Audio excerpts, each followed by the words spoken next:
Good morning, good evening, good afternoon, everyone, and welcome to the Continental Qualifiers to the 2023 UCI Cycling Esports World Championships. For so many riders this weekend, there is so much on the line. These racers are hugely important. It will be their one shot to get it right to earn the ultimate honor of representing their country at the World Championships. What makes this extra special is it's the only discipline within cycling where anyone, and I mean literally anyone in the world, can have a shot at getting into a World Championship. This really is cycling meets esports. That's right, Nathan. I can't wait to see these riders battle it out on the virtual roads. Every race is going to be a little bit different, but all of them will be epic in their own way. We really don't know what the tactics are going to be or what methods the riders are going to use. The directors sportifs have really got a lot on their plate here to get the qualification places, and we sure are stoked. As the weekend goes on, the strategies will develop, and the racers will learn from that. Boy, we're going to see the sport change even this week. We have three macro regions for the racing for men and women. Asia and Oceania will be Group 1. Actually, the Asia-Oceania women raced already today. Europe and Africa and the Americas. They'll be racing three back-to-back races. These unique qualification opportunities will abound throughout. We'll highlight that. Yeah, let's not waste any time and let's get right down into what these formats are going to be for the races today, which mean so much for so many. The formats will vary slightly between each region to reflect the field size and qualification spots available. These women will be racing three back-to-back races with three qualification spots on offer, one each race. A scratch race on France's Rue Mapoul, a hill climb on a new route, Innsbruck Continental's hill climb, and finally a sprint race on the Bell Lap in Crit City. In this first race, we're going to see our first qualification place awarded, and it's all going to be on who gets over the finish line first. Only one rider will get their qualification spot at the end of this race, but the good news is all of the other riders will fight for another day. In race 2, where there will be more qualification spots on the line. The question is, which riders will go all out to win this first race, and which will keep their powder dry for later qualifications? I can't wait to see how this one plays out. So what does the course look like? Rue Mapoul has a total length of 27.2 kilometers and elevation gain of 155 meters, starting and ending on a climb. Power-ups are assigned at the arches at the segments with an arrow power-up at the Petite King of the Mountain, Queen of the Mountain, Feather at the Aqueduct, Queen of the Mountain, Draft at the Pave Sprint, and Arrow at the Marina. The racers will need to work out the best strategy for these power-ups, when to use them, and when to keep them. The racing is about to start, so let's head down to the pens and get the Continental Qualifiers started. And the racing is kicking off. Thanks a lot, Dave, for that awesome kickoff. And it's into the Rue Mapoul course out here in the world of France. Dave, they're about to take on the first Queen of the Mountain this morning in Oceania, Asia.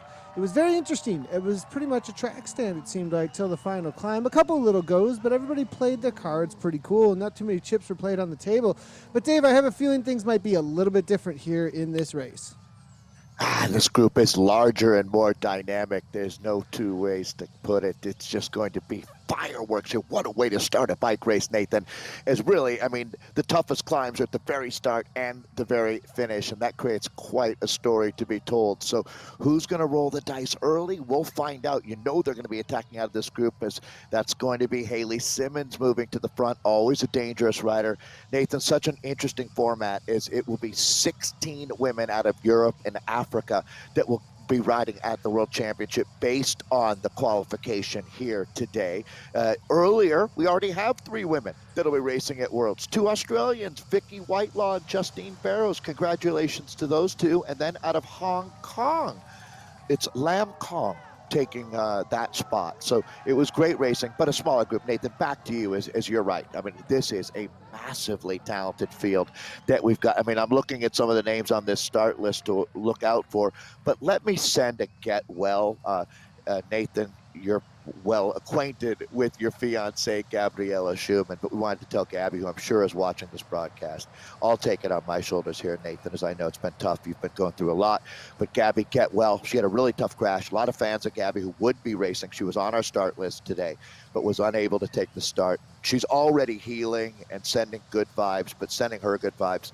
Nathan, I wanted to do that on behalf of both of us on the broadcast, because I know she's tuning in and cheering for some of her German teammates that will be in the mix here.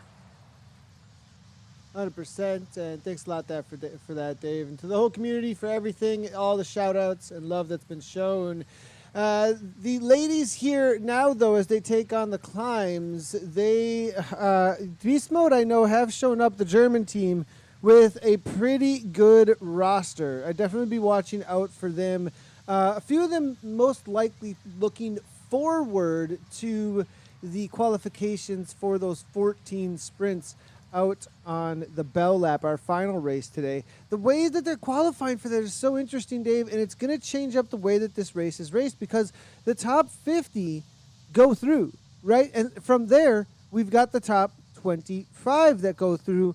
The top 26 essentially, and the top 51 essentially. But because the first two, though, the people who win these races in the race 1 and race 2, they just don't have to race anymore. So then from there, the next racers for the 50 places, and then the 25 places go to each next race. So I think it really is going to change up the way they race maybe this first one, because all you're thinking about, if you're not going for that one place, is make it through to the next race. Yeah, do you go all in on the first race? Well, and Nathan, some really tough questions have to be answered. So it's not a team format today, which is so unique, is really through the Zwift Grand Prix and all the other events we've been doing, it's really been team-based and team points. Here, it's all about you getting that opportunity to race at the UCI Esports World Championships on Zwift. So just to sum that up, if you win this first of 3 races, you're in Worlds. Your national federation will bring you into the fold. You'll become part of the testing procedure, and basically you'll be scrutinized like a World Tour athlete from that point on. So these riders have made a huge commitment in what they're doing to be here. They really are saying, I want to go to the highest level, just much like the Zwift Academy riders. Now, the other thing that's important then, as we move right into another race, as Nathan said, only 51 women will move on. The winner of the race will actually be able to take a break. She's going to Worlds. Second, though, to 51st place. They all will take the next start, which will be Innsbruck. Nathan, that's a really tough climb. This is a lot of tough climbing out here as well. Then the sprinters who've survived get their chance and basically will play an elimination game. There'll be 14 spots available, and they'll sprint continuously throughout 28 kilometers basically for that. So Nathan, I'm sorry to sum all that up. It took some time. There's a lot going on here in our World's qualification progress, but the good thing is it looks like basically still together now. Grupo Compacto. Yeah, let's talk a little bit about how they got an invite into this. To get an invite to these races, the riders had to go through a number of checks on their eligibility even to race, which included submitting ZADA pre-verification. They had to show their passport, their virtual passport, for their power numbers at different peak powers through that ZADA pre-verification. Then this also includes the riders today racing on smart trainers at a plus or minus of 1% accuracy and dual recording their races, Dave. They're, like you were saying, this isn't just your run-of-the-mill. To get into this World Championships, there's definitely a lot more checks just at the qualifier levels, not even once they've made the World's team. Yeah, the very highest level of scrutinization. Look at the action, though, starting to hot up. Such a complicated course to race on here. Roule ma poule. It means let's go, hens, in France, commonly heard outside the bike shop or the coffee shop as everyone wants to get rolling on the ride.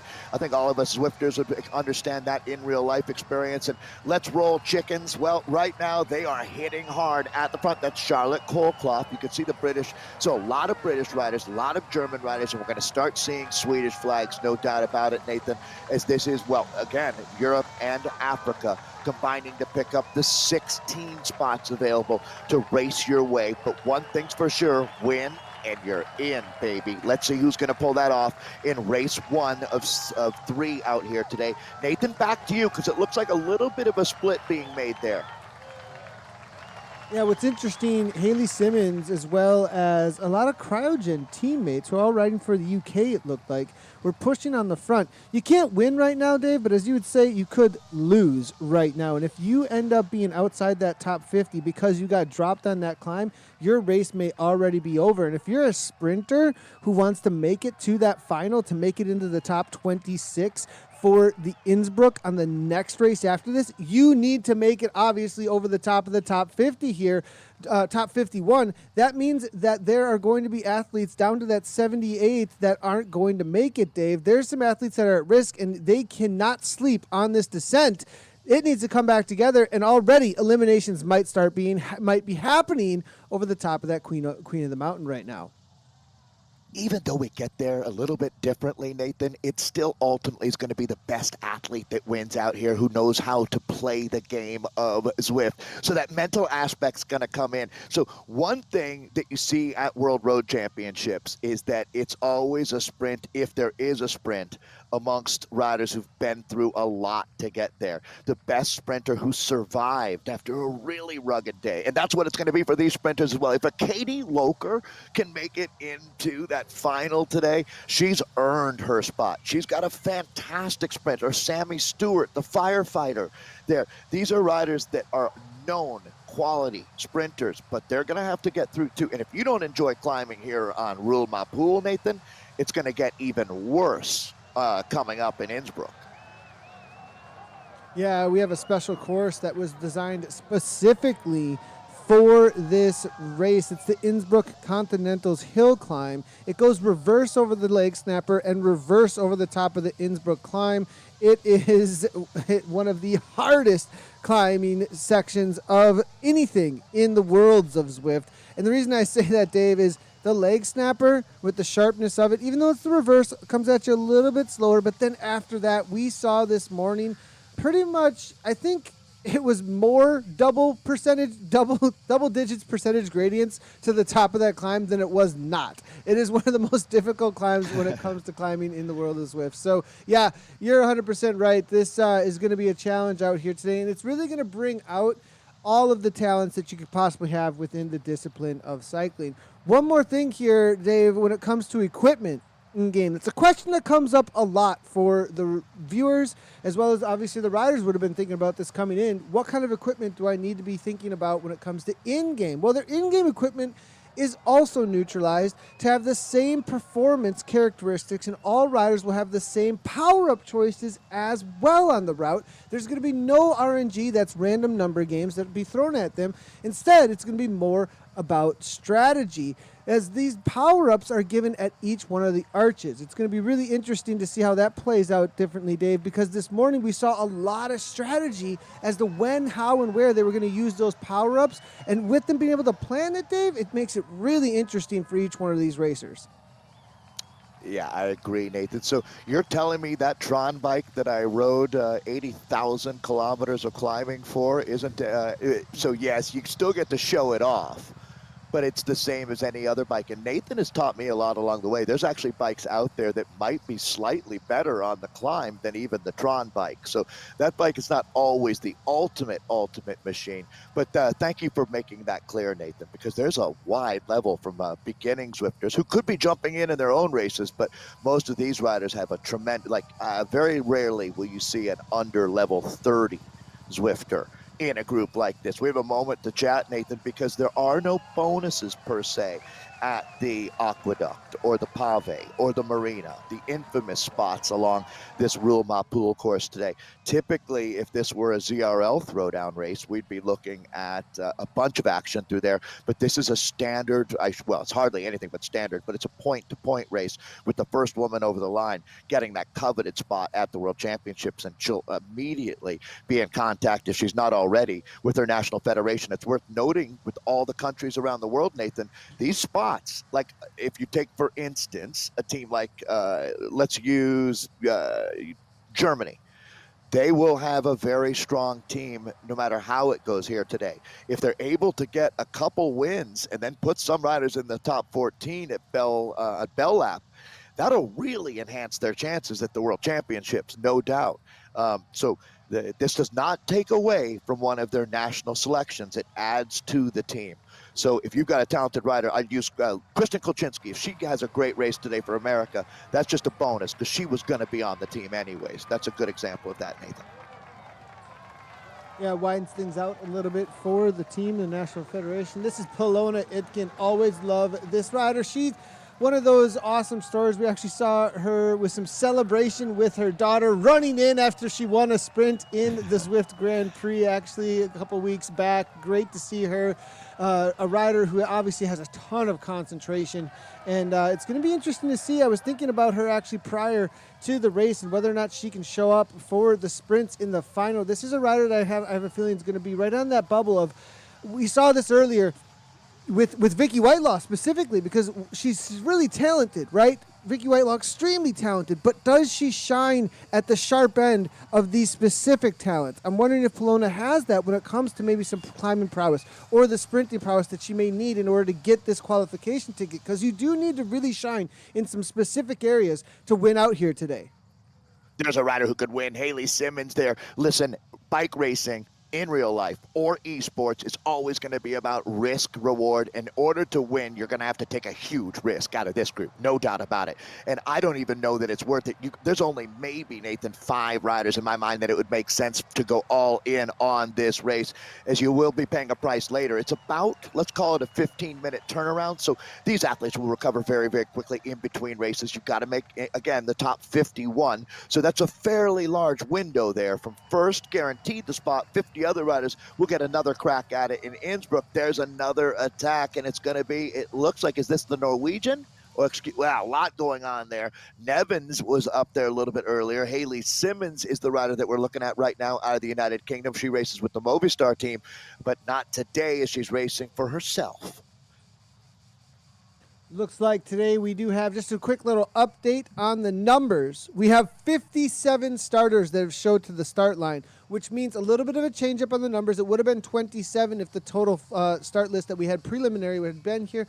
6, though. 6 riders are in danger of not going through to the next race. Just as a heads up to everybody, 6 riders. Kolclough, though, off the front now, as Dave was just mentioning here. This is an attack, actually, which is really interesting that somebody is going so early. Dave, is this a setup for other riders? Is this to maybe put some sting in the later legs for other riders? Or are they really trying to break this pack and get those 6 off the back that early? Interesting to see these moves. But, Nathan, I think it's just sort of Charlotte doing what Charlotte does, is going ballistic here on the aqueduct. Again, power-ups are going to be in play out here, but right now, as we take a look at this group, so many of these women survived that flex from Charlotte Kolclough there that it didn't really do extensive damage. It looks to me, boy, you see a lot of Wahoo LaCole jerseys out there.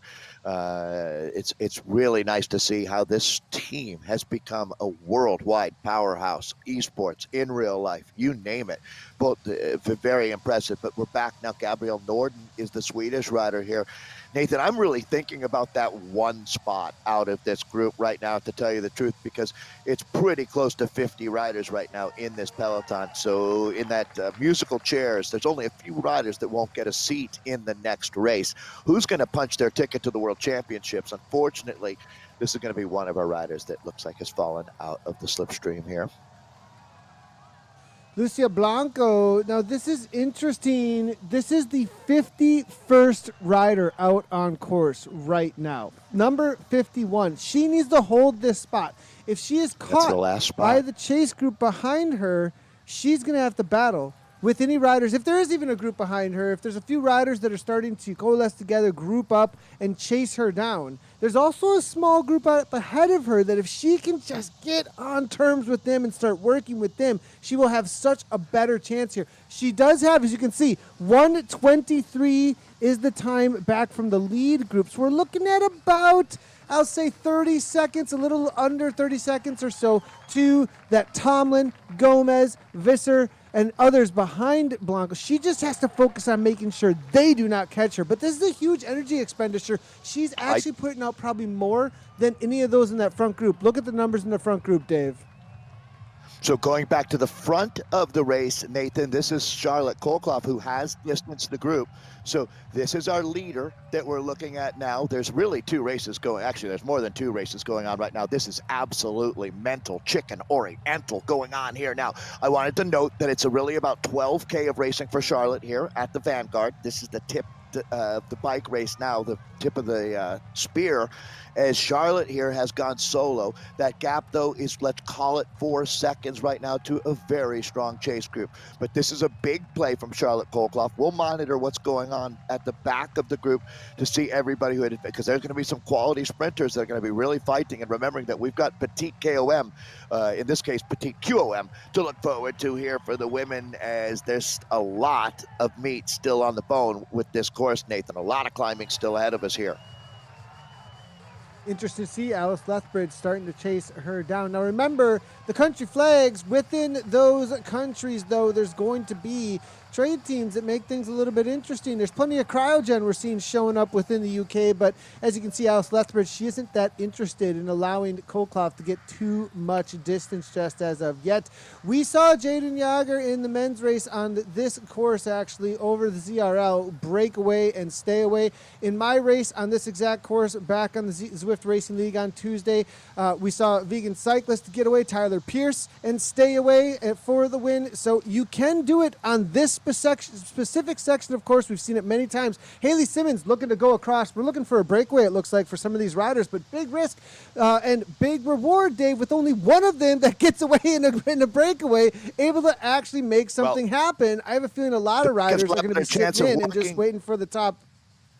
Go ahead, yeah, Dave. sorry there. Break has a lot better chance of working if you can get two riders together at this point, though. That's for sure. You better your own chances if you think you've got a real shot to work with another strong rider right now and have a temporary détente. So if you're going to make it, it's going to require some tough decisions right now. Lou Bates, rider you've got to watch. She's had phenomenal success on this exact course in her career. This is a very strong field, but I would put Lou Bates on my short list as she's up near the front. We see Biade coming through, Simonich as well, Haley Simmons is still up there. This is really the cream of the crop of this race. But Nathan, boy, I tell you what, when you talk about it with the teammates out here, I think you can, it's all back together. So hit the reset button now. Nathan, I think that we find a middle ground with this race as far as teammates go. Yes, you're racing for yourself here. The one thing that you don't do in a race like this would be chase down a teammate. That's one of your sisters in this case. And but other than that, it is really every woman for herself. You'd certainly hate to wreck one of your best friend's chances of getting that one spot at Worlds. Again, it's one winner and then really, to be honest, 50 second places out here today. 100%. It's a great way to put it. 52nd places, Dave, and just being one of those riders is a victory for this first race, and a mega victory, an uber victory if you're able to take that number one spot. So many to fight it out with. Do you take that big risk, Dave? You know, that's the reality is I think a lot of the riders here that have made this front group, all they have to worry about is getting across the finish line. They're getting a free ride from here because they are within the top 51 riders. It's actually the riders that are off the back that have to worry about being chased down by anybody who is not going to be involved in this final group. They're getting a lot of free energy, while any chasers have to waste a ton of energy to get back on terms or fight it for that top 51 spots. To be honest, Nathan, we're going to have about a 2.5 kilometer hill climb to sort out one spot, guaranteed spot, the platinum ticket at the World Road Championships coming up in early 2023. I mean, that's what it looks like now. They've only dropped a couple riders out of this group, and we'll continue to monitor that fight going on for the 51st place out here, as that'll be the last survivor. It's an OSS situation, no doubt about it, but who does rise to an exceptional level? It's going to take a lot of courage, although, Nathan, in some ways, when I think about it, once you get down to that last 500 meters, if you've still got 15 riders, 20 riders together, why not go for it? Because everybody will have been through a lot to get there. So sending it back to you, Nathan, as we look at Grupo Compacto, everyone all together, they spread out across the road now. I have a feeling we may see a couple of riders or a very elite group of climbers maybe go away on this climb and battle it all out. Ones who just want to risk it all to the line to try and grab that golden ticket and are really committed to that on here. And maybe perhaps a lot of other riders look, I've got a 1 in 40 some chance, and I'm not sure I've got the power profile to take on these ladies specifically on this course. I'm going to put maybe what we saw from Justine Barrow this morning. She gave a little bit of a go on this climb, and then she waited for her moment when it came to the Innsbruck Continental Hill climb and walked away. So, here it is. This is actually a small chase group, Dave, that is ahead of Lucio Blanco. We've got Tennille Otto in here and a few others. Interesting to see here, Dave. This is where we need to see the rider Lucia maybe try and bring this back. Sammy Stewart, Bentley, Hogstead, and Otto all in here, Dave. Yeah, so, okay, just doing some evaluation as Sammy Stewart is one of the best sprinters in esports right now. So I'm trying to evaluate here as we were talking about Blanco, the Spanish rider, who remains in 51st place. Now, this group is actually in front of her, not behind her. So this is not a problem at all. As a matter of fact, is Sammy Stewart riding very smart right now, as she's really hoping to make it into that final 14 riders that come out of the last 26 that advance into the final 3. If the sprinters make it into that group, they can almost be sure that they're going to the World Championships. But that's one race away. But right now it looks like safety is available for riders in that group. They just need to keep working. As long as they hold up Blanco or anyone behind Blanco, they will advance. So this group is not in jeopardy. Yeah, 129 back, not in jeopardy right now. And this group ahead of them, this main peloton ahead of them, is not in jeopardy in any way of being caught by them. The only thing they need to be thinking about, because it does look like Lucia is working pretty hard. She was only 10 seconds back when we were just looking there, Dave. She most likely is going to make the catch, it looks like to me. What they need to be thinking about is those riders that are 30 seconds or to a minute behind them. If they were to make the catch, we'd have to see maybe a little bit more of a battle over the top for those final spots. I don't think that's most likely going to happen. So everybody rolling in from the two groups maybe together and able to make it on through. It's those that are behind that may be working extremely hard right now to say, look, we need to save ourselves and get into that next race, work together to catch that second group out there so that we can actually still be in this race. Yeah, well, so, all right, that's what's going on at the back of the race. We're going to turn our attention back to the Tête de la Corsa right now, as it looks like we've got another attack, and it's Scary Mary. Mary Wilkerson has attacked it with some old-school fury out here. Now, this one's got danger written all over it. Who wants to come up and join? Well, Haley Simmons does, so Haley's going to get up there, and that's going to bring the entire pack up. So that was certainly a shot across the bow here, as Mary Wilkinson will be in the top 10 today. How about Coralie Arthur? That sprinter out of Scotland is punching above her weight right now, as she's certainly hanging in a very elite group. She's got to be extremely happy with her situation. It's not about winning this stage 1 of 3. It's about surviving through this. And now we take another, it's going to be the Dutch rider Van attacking Wilkinson back to the front. Nevin is up there.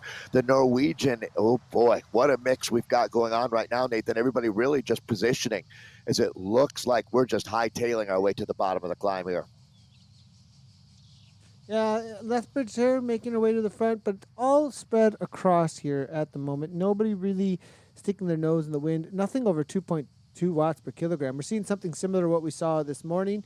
Everybody keeping their powder dry and chill, making sure there's not too much energy being expended. The only place we've really seen anything is the Petite Queen of the Mountain. The initial split, they dropped off the 6 that they didn't want to be involved here. And then, obviously, Cold Cloth over the top of the Aqueduct. Again, it pretty much stayed together through there. So all chill at this moment. Now, the next thing they need to be thinking about here on this course is going to be the next power-ups that will be available. They've already collected a arrow power-up over the top of the Petite Queen of the Mountain. The Aqueduct, there was a feather on board.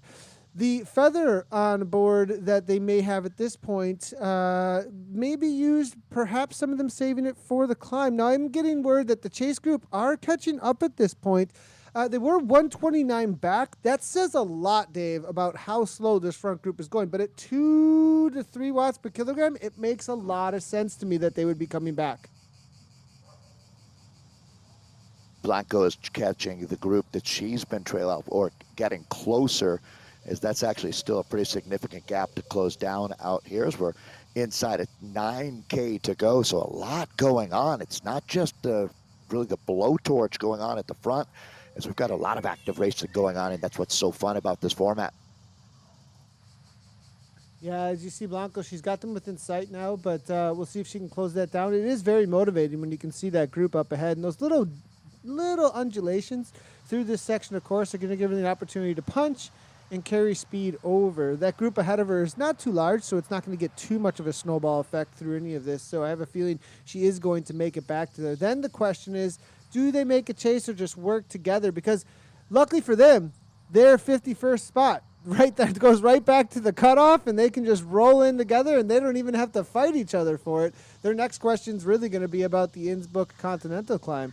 Alice Lethbridge we're taking a look at here at 2.8 watts per kilogram, 155 beats per minute. You can see it's a tempo pace or even a little under in endurance. So nobody really pushing on as they look at each other and wait for their next power-up ability that they'll be able to get, which is through the Marina Sprint. There will be an aero power-up that will be available. It'll be interesting to see if anybody uses their draft or their feather power-up that they collected over the Aqueduct or Pave before that, and then grab that Marina Sprint aero.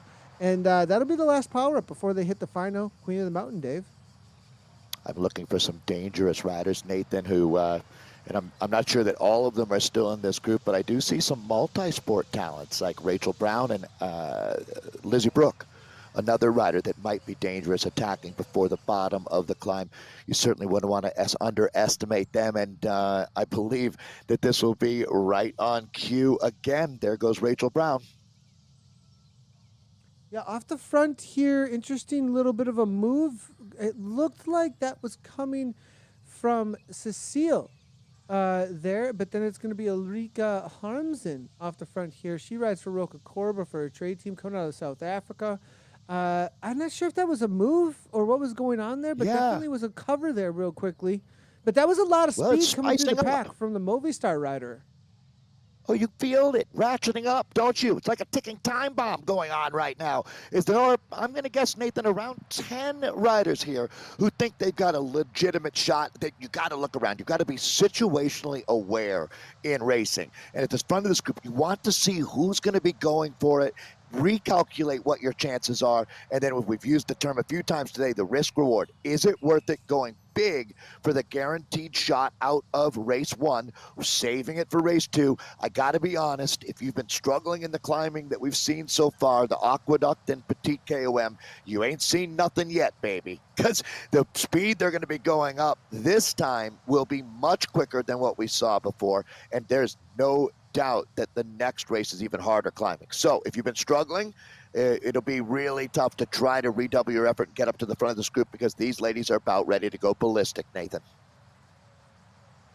Look at the current situation on the watts per kilogram, though. Before they go ballistic, it's just loading the cannon here, Dave, because everything has been very, very chill. If Lizzie Brooke is sitting at 1.6 watts per kilogram, that's well underneath even an endurance pace, Dave. This is chill as chill can be. Everyone looking forward to that climb over the top. And it tells me that the fireworks are going to be absolutely insane for those who are trying to punch their ticket over the top of here. Anticipation is a great word, because it is building right now. And when you do get that explosion, it's going to be absolutely amazing here. So get ready. Call your friends up. Get them online, because this is going to be absolutely nuts. You see some big names have moved to the front here. And who is going to take the spot out of this group? I had Lou Bates on my list, Nathan. She's had some success on this course. She seems to be in great form. We've talked about her, coming out of the United Kingdom. Every spot is incredibly valuable in nations like that. It's very hard to make your world championship team. So this is an opportunity to take some pressure off your team and a lot off yourself. And you can already start preparing for Worlds now, which is a great benefit with working with your coach. And to start training at this point, having a goal, it's easier to work up to a goal 2 months out than 2 weeks out. All right, now as they head on over toward the marina, as you can see Lizzie Brooks' numbers there we were just talking about, 140 beats per minute, so chill, 2.6 watts per kilogram. And Dave, the preparation that these riders have been doing, it's been pretty, I think they're, I was wondering, why have things been so quiet? Zwift Racing League, I haven't seen quite as much from a lot of these athletes in the last couple of weeks. And I have a feeling, Dave, that this has really been what they've been focused on, is this Continental Qualifiers has been absolutely everything for them because of the amount of pressure that is going to be on them here and what can be won, the opportunity to represent your country. It's so huge. And so I have a feeling all these riders very prepped and peaking for this race right now. I'd agree. I mean, we talk about peak Zwift season. Well, I would say this is peak esports season. Right now it begins. This is the Daytona 500 of our season. It's some of the biggest, most important racing happening here in November, and certainly this day has a gold star on it, no question. And that's why we're seeing so much conservative racing right now. To be honest, over the last couple of years, typically it would just be riders going up the road left, right, and center. But here today, I think a little more conservative with such an important finale. The one thing these riders have done is put themselves into the lifeboat. They know they're going to survive through this race. It's a big lifeboat. There's more people on the lifeboat than on the boat itself now that's sinking. 100%. And that's the interesting thing, Dave, is because there is a shoe-in to the next race, you've already qualified if you make this front group. You could see riders go, oh, okay, I'm going to change up the way I'm even thinking about this final climb and just roll it on in. But, Dave, what's the story to be told over the top of this climb? Because this morning, we saw one of the best stories we've seen in esports in a while. Lam Kong taking it down, going to represent Hong Kong in the World Championships. It was a rider coming out of the community, actually, from the Zwift Racing League. We've seen her time and again with these amazing performances, actually, in the Zwift Racing League at the community level, and then shows up and amongst some of the top esports racers that have been racing Premier Division, Grand Prix, and bam, walks away in the first race. I was expecting Lam Kong, if she was going to make it, she was going to go all the way to the final with the solid sprint we've seen from her. She climbs with the best and out-sprint Vicky Whitelaw over the top. So cool to see this morning. Will we see something similar to that today from somebody coming out of the community that hasn't been at this top level before?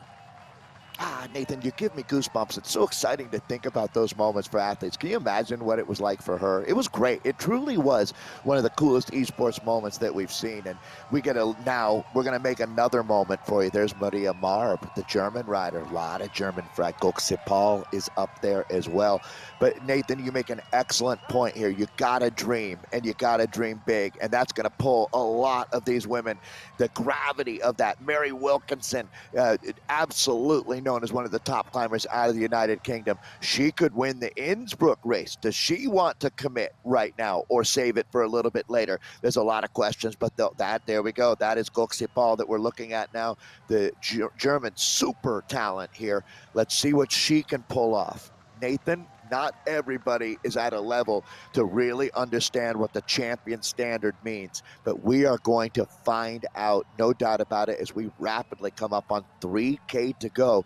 Not long until we'll put these riders through the gauntlet on their way to the finish line, as the climbing will begin in earnest. Not everyone out of this group has to go completely nuts. They can ride at their pace. They just need to make sure that they stay in the top 51 spots.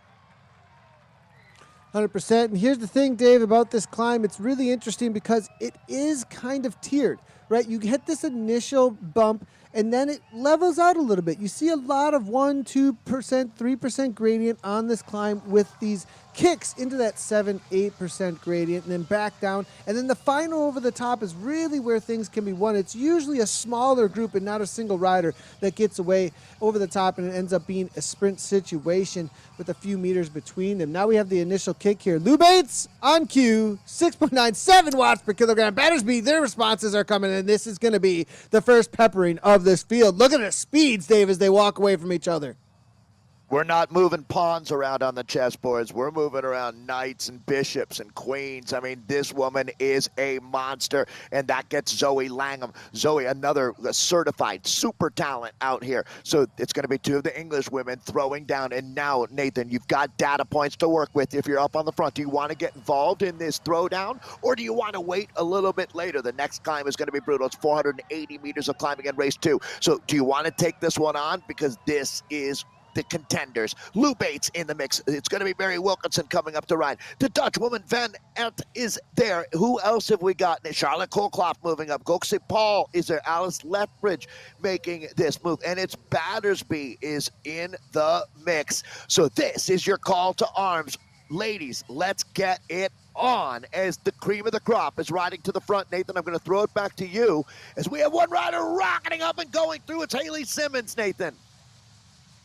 Haley Simmons with the counterattack. Perfect move from her because she knew that those riders up front were not going to want to work together because only one is going to get their ticket to the World Championship. So you got a group of 4 up ahead. Will they work together? Probably not, as they're going to allow everybody come back to them. And Haley Simmons just goes over the top with speed. Bates responds. Wilkinson responds. The pack, though, is there with them through this flatter section, though. A lot of advantage for the Peloton at this point to just sit in. I thought for sure that we were going to see the Peloton sit, and I think they kind of did, actually, Dave. They backed off and they just chilled for a little bit. Now Bates coming across. Will this be the selection? But Langham goes at 9 watts per kilogram as well. Body blow after body blow being thrown now as Lou Bates takes control of this race, as Mary Wilkinson now is responding. This will be one of the epic throwdowns that we're never going to forget. So Haley Simmons has got to respond to this. This is only going to be the strongest rider sitting up in the top 10 now. Very interesting, this selection, that we've got one of them walks away with the gold medal. Everybody else gets a piece of chocolate and a pat on the back, as Haley Simmons right now moving up to the front. So Haley Simmons is obviously going to be awfully hard to contain today. Lou Bates has been the rider that I anticipated would be able to throw down at this level, and Zoe Langham says, I am back and in full effect. Nathan, as we're going to rapidly come up on 1 kilometer to go. It's a complicated climb. These riders know it well, and that is out of the United Kingdom, Haley Simmons, the gold standard at the moment. What a ride she is having. And now, as you can see here, Dave, there is a front group of 9 that have made this initial selection. It's 2 seconds back to Osterby and Lizzie Brooke Brown as well. I'm not sure they're actually going to be making the chase. About halfway up the climb here at this point. 3% gradient. It's going to calm down a little bit. Simmons, though, just continues on. It's interesting, Dave, with 9 riders able to all go for this final spot. Will she continue to make these pulls, because she is putting a massive amount of energy in for the sake of the rest of them? It's going out to 5 seconds, Dave. Osterby, I think, has thrown in the towel perhaps at this point, because why make the chase? They might be trying to bring it back, though, Dave. 5 seconds. It's right on that edge of actually going in to try and chase this down. What an incredible opportunity for Katie Locher. Katie Locher is in this group. She's got an unbelievable kick. She could not find a better situation than this. They say that fortune favors the brave. Well, Katie Locher has been incredibly fortunate. Well, I shouldn't say fortunate. She's in this group. She's been incredibly strong to make this moment, and now she is your danger woman, no question about it. If they don't get rid of Locher, they're going up against one of the best sprinters on the planet here, and Haley Simmons knows that, and she's attacking again, just throwing down here. This is going to be it here, Dave, within the last 500 meters or so. Now Wilkinson on the attack. That's all in for Mary Wilkinson. It looks like her avatar jumped up 9 watts per kilogram, up and out of the saddle. Is there going to be a response? Can anybody respond? She's got a gap. It's about a second at this point. Langham looks to go. Wilkinson has gone all in. Bates is trying to come across, but Mary Wilkinson may be punching her ticket because the rest of the riders unable to spawn at the level that she's throwing down, Dave. That's why they call her Scary Mary, as she has shown a righteous turn of speed there. Will she hold on? It's not quite over. It certainly looks like Scary Mary's going to have her day, but Lou Bates is trying to close this down, and Lou Bates is going to just run out of real estate. What a ride from Mary Wilkinson. Mary Wilkinson over the top. It looked like Lou Bates may be able to make it happen, but no, Wilkinson takes it down. Langham, Bates, that's going to be her order. Mary Wilkinson punches her ticket into the World Championships. Amazing ride from the rider out of the UK. Everybody else going to be coming in for a top 51 places. Going into the next round, they can rest up and wait for the next climb in front of them. Dave, what an amazing ride here. We're going to watch everybody roll through for their selection, Dave, into the next round. Yeah, I mean, these spots are so valuable, Nathan. So you just start checking boxes here. 51 riders will advance. Obviously, anyone in that front group has got to be feeling good about their chances. The next go round, as we'll be heading over to Innsbruck, this is a group that we're going to follow in. And Nathan, they're not sprinting for places in their group per se, just as long as you're in that top 51. I believe you said that we had 57 starters ultimately who inscripted and showed up at the line. So this group is entirely safe. I would expect that they would ride at a conservative pace just to save as much as they can for the race coming up here. It's like a stage race that happens every half hour instead of every day. A little bit of kick off the front, interesting enough, from Battersby, I think that is. Webb looking to follow and a few others, just looking to get across. Giovanni saying, okay, I'm going to dig here. I'm sick of sitting around. I need to get to my my chilling at the start line, rest up, get some sugar in perhaps. So she's pushing on, it looks like. And the riders here just going to roll on in. It is 51st place. That is going to be the important cutoff we'll be watching for. The question is, Dave, we're looking down to 48th to Bentley there. Is there anyone behind that's made up some ground on this climb? No, it does not look like it. Blanco, 51. Still that the 51st, is going to be the right? spot that we're looking for. Yeah, that is where the bubble bursts, to tell you the truth. As my heart certainly goes out to Tomlin here out of the United Kingdom. This is going to be Del Marche, one of the Belgian riders. Tennille Otto is the South African in 49th spot there. These are still relevant here. Yeah, Delanote now coming across here. It is going to be, there is Blanco going to finish up. That's our 51st rider. And Blanco here, it's great to see the Spanish rider here finishing up, and the reality of, you know, if she can have a good climb on the Innsbruck ring and or the Innsbruck Continental climb, hill climb, and is able to get through to the sprint, I do have a feeling she does have a good sprint. And so if she can just keep things under par and make sure that she has enough energy for that final sprint sections of the bell lap, she still has an opportunity. And that's the cool thing about this format, is the opportunities that are provided if you do the work up front. That sprint, though, earlier, Dave, that we saw as Blanco crosses the line here through that same section, it was so interesting. I thought for a moment that Lou Bates was going to do what she usually does with that amazing kick. She almost took the speed through to catch Mary, it looked like. I thought maybe, but unable to do so. Also Zoe Langham. And the question is, Dave, was that too much to throw down over the top there? Lou Bates, Zoe Langham, Goxie Paul, Eva Van Eyck, Haley Simmons, Colclough, Harris, even Katie Loker and Lizzie Broke, they all threw down an insane effort to try and get that spot. And now that energy is expended, Dave, and they're going into one of the hardest hill climbs we ever find out on Zwift. You know, there's a saying, energy never dies, right? But I would have to say, for athletes like this, Nathan, recovery is part of what they do. You could almost look at it as a bit of an opener for what's going to be coming up here, an even tougher climb in Innsbruck. So I would encourage them to race the way that they raced, with their heart and absolutely giving her out there. Now, unfortunately for riders from 26th spot down to 51st, they're going to need to redouble their efforts, as they're going to have to climb better than some of the women that were ahead of them on this the Petite KOM. But we're going to take a look at a replay here and get a good look at what happened out there on a very exciting Roule Mapoule. So this was that group that we talked about, Nathan, that selection that happened out there.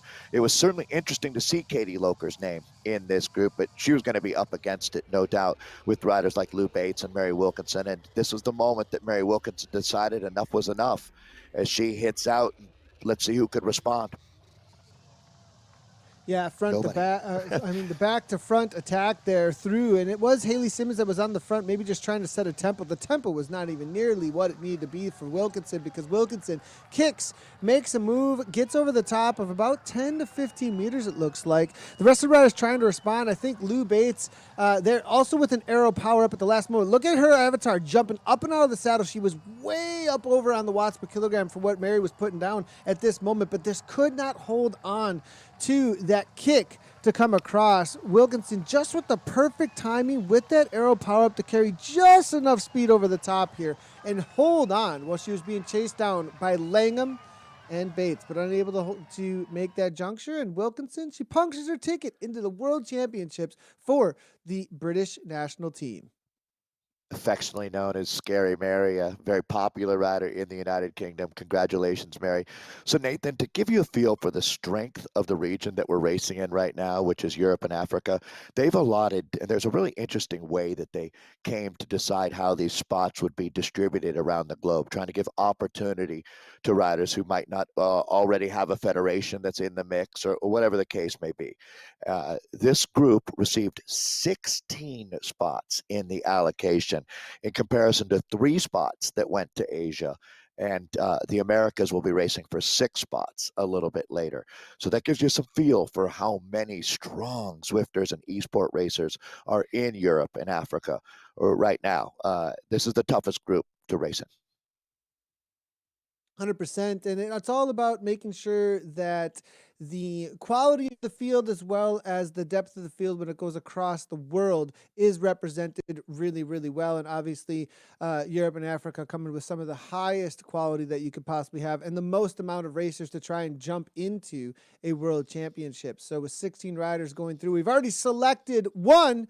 Mary Wilkinson going through to Worlds. It's great to see that. We've got our next selection coming up for race number 2, and this is going to be really, really interesting. Innsbruck Continental Hill Climb. We're going to see 26 going through. One of them, obviously, is going to be grabbing a spot into the World Championships, and the next 25 going on to take on the Bell Lap. But Dave, we saw some interesting tactics, actually, on this course this morning, even only showing up with 5 riders at the line. Still, we saw things break apart really early after the Lake Snapper climb, which is super interesting to see.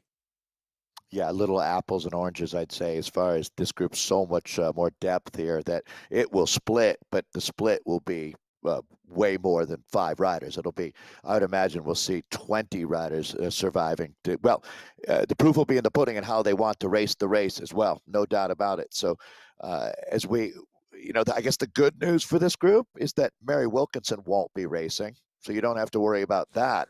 But other than that, you've got some talented climbers here. And I think really the story, Nathan, is what sprinters are going to survive. And it really comes down to, in the modern era of racing, there's really specialists like climbing specialists or sprinting specialists. Almost all riders are much more well-rounded than they used to be. The sprinters climb better, the climbers sprint better across the board these days. So I don't think it was, a good example would be Katie Loker making that climbers group in the previous race. Other names, Sammy Stewart. Now, Sammy, was she crazy like a fox there? Because she rode in that last group that came through. So theoretically, she should be as fresh as possible heading into Innsbruck. So I don't believe that she's the 49th best rider in this group. I think she might be one of the smartest and most talented. So it's going to come down to, can she get into the final race where the sprinters finally get to have their opportunity? This will be who's the best climbing sprinters is what we're going to find out.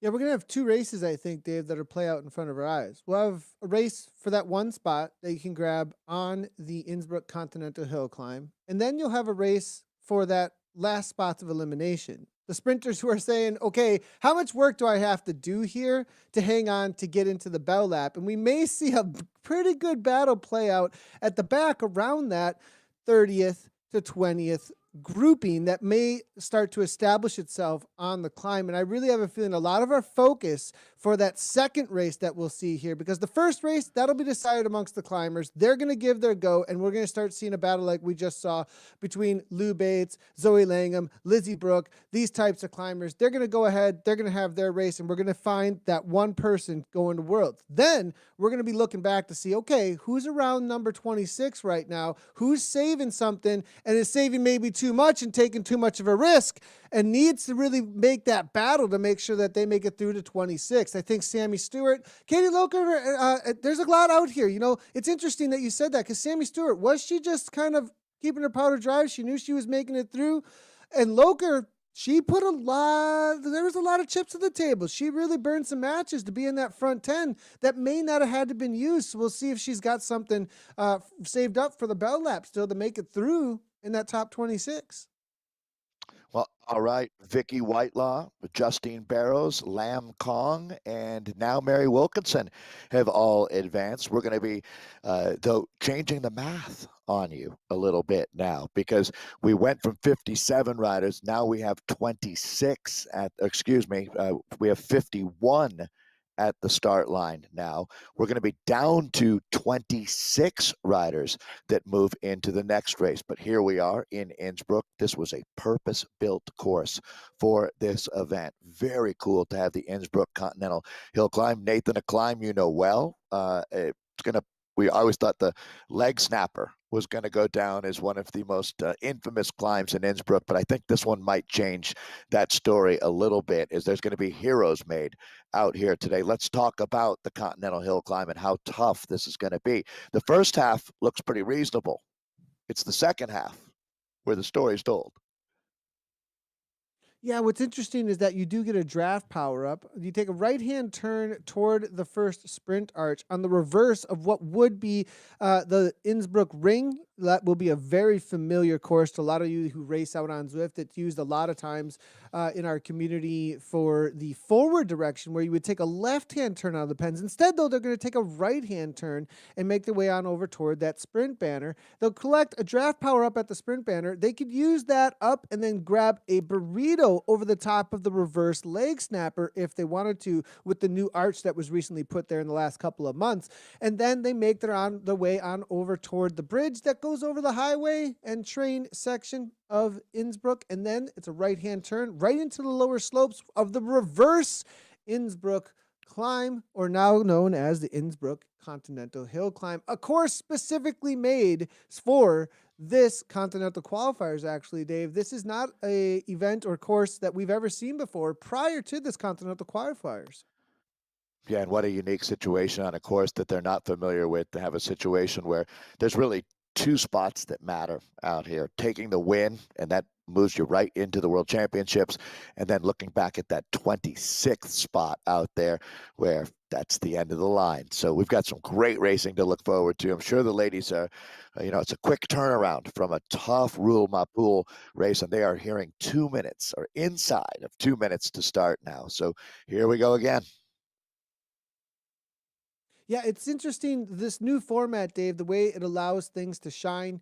In the past, we've seen mainly a scratch race type situation, and now a little bit different here. Dave, I feel like on this first course that we just saw, you were able to see somebody who was a little bit more of a puncher, somebody who could make their way over a climb and then have a final punch to the line if they needed to.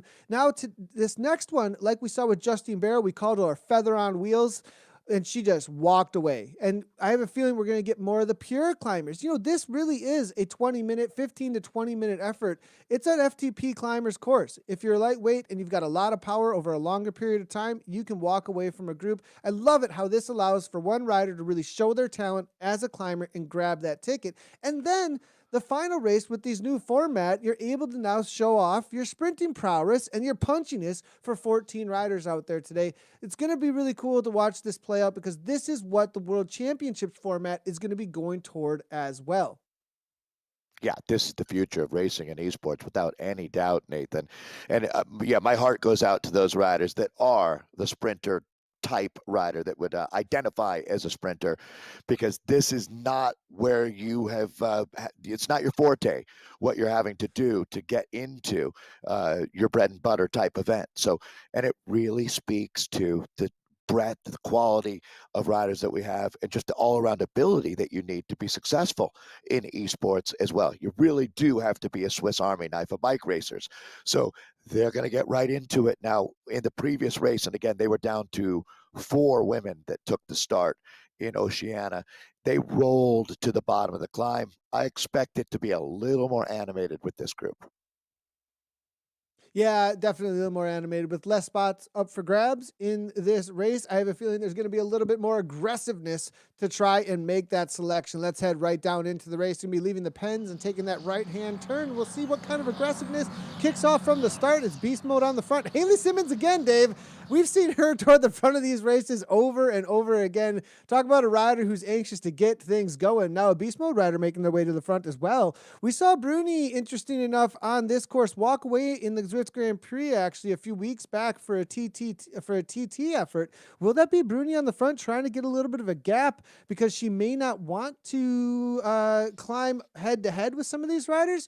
We'll have to wait and see. Yeah, it is her. There it is, Dave, on the front, and now backing off as it's going to be Simmons taking over again.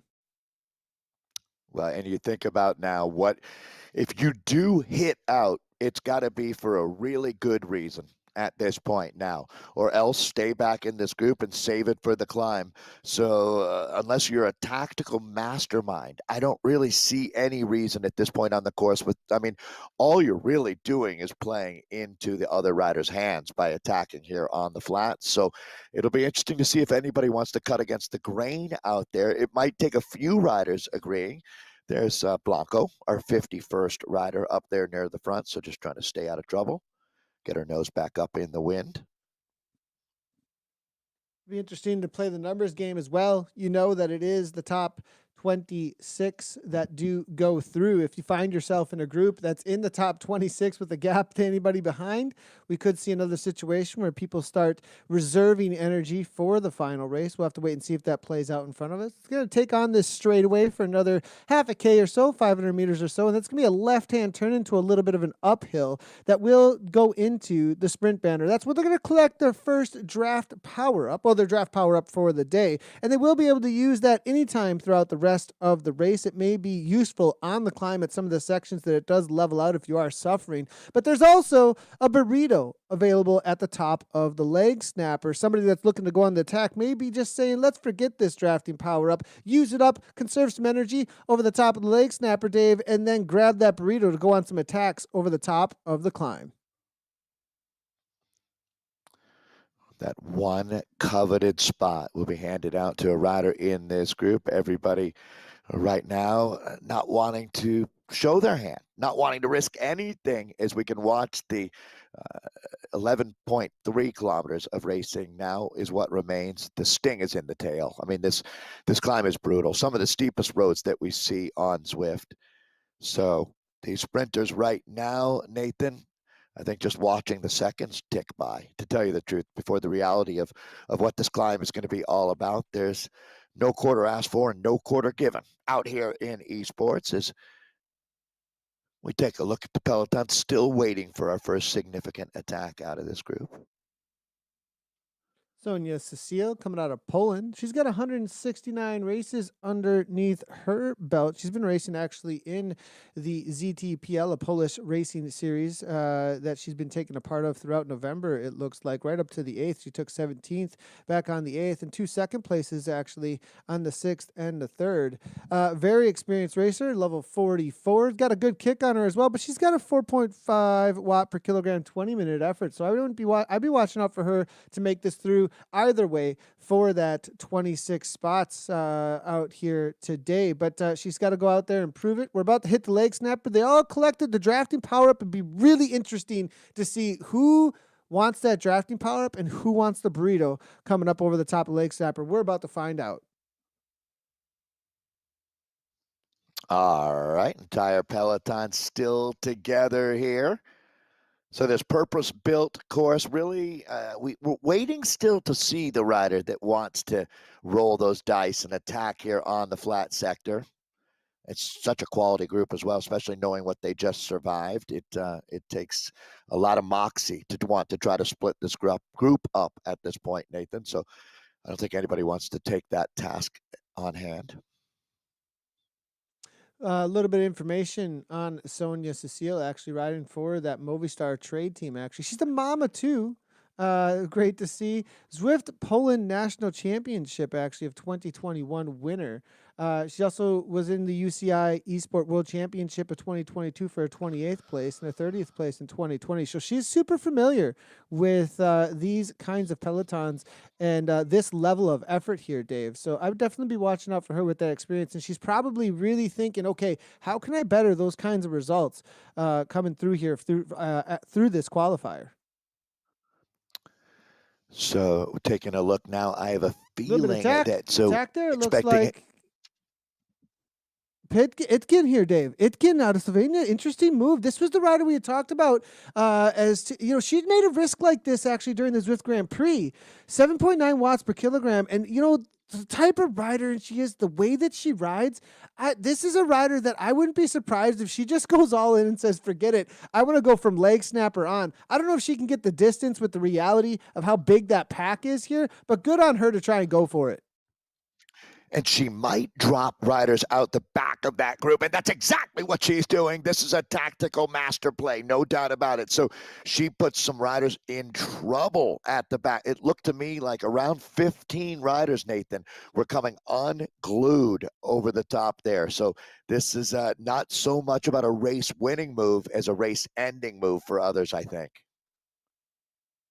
Yeah, interesting to see. Gets right on into that super tuck. We'll see if she can hold on to any kind of gap here at this point. It's down to 2 seconds. It's going to be very difficult as you see the speed here. She's going to have to actually ramp it up just to hold on to this pack with how fast it's going to come through. When you've got extremely high gradients there on the downhill, the speeds get insane when it comes to large packs like this. So they just go ahead and swallow that right on up, but it may have caused a little bit of trouble for some off the back. Do we have our selection? As of yet, I think we've got 35 to Not 40 quite. still at this point.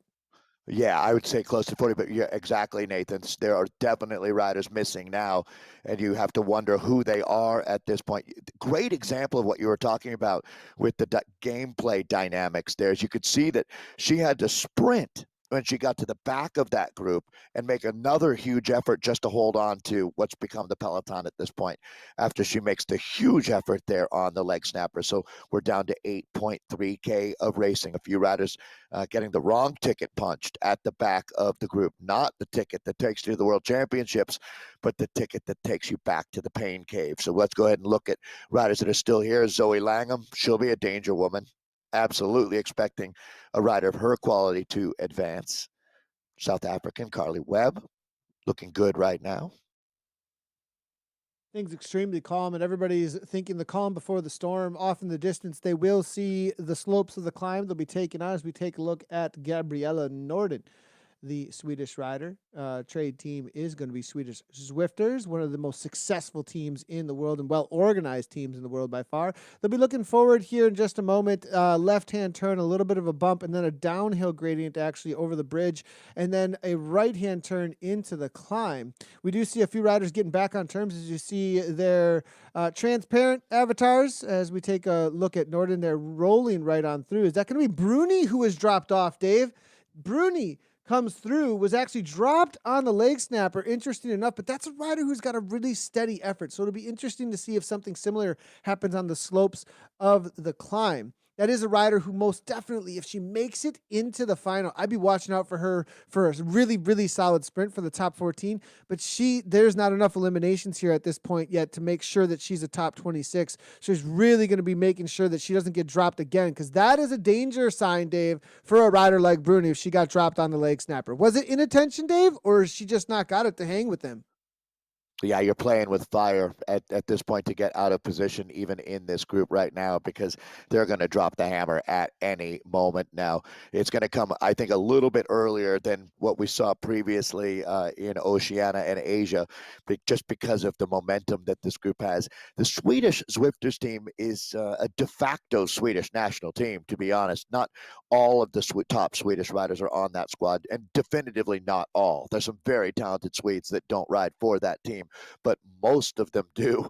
And it's certainly going to be interesting to see what they do as a unit. Nathan, I would imagine that they'll advance more as a, it says Swedish Swifters. It is a air quotes, a trade team, but they have certainly quite a few riders I'd expect to make it into really the top 50% of this group. One rider will remove herself from the racing and not head to the Bell Lap because she'll already be in Worlds to join Mary Wilkinson from this group. But the other 25 will be heading back to another start line in an elimination race, probably the most important elimination race that we've seen in the history of Zwift. So that's Gabrielle Norden, one of the Swedish riders that I was talking about here. Lizzie Brooks surged off the front a little bit earlier. Nathan, back to you with 6.4K to go. 45 riders have made this front group. 25 seconds back, Bonnie Delanotte is on the chase for Belgium. It's going to be also Olivia Bentley, Amber Hochstieg, Lucia Blanco, and Tennille Otto all off the back for that top 50 that are still involved here, but unable to make that front group of 45, 46 through 50 at this point.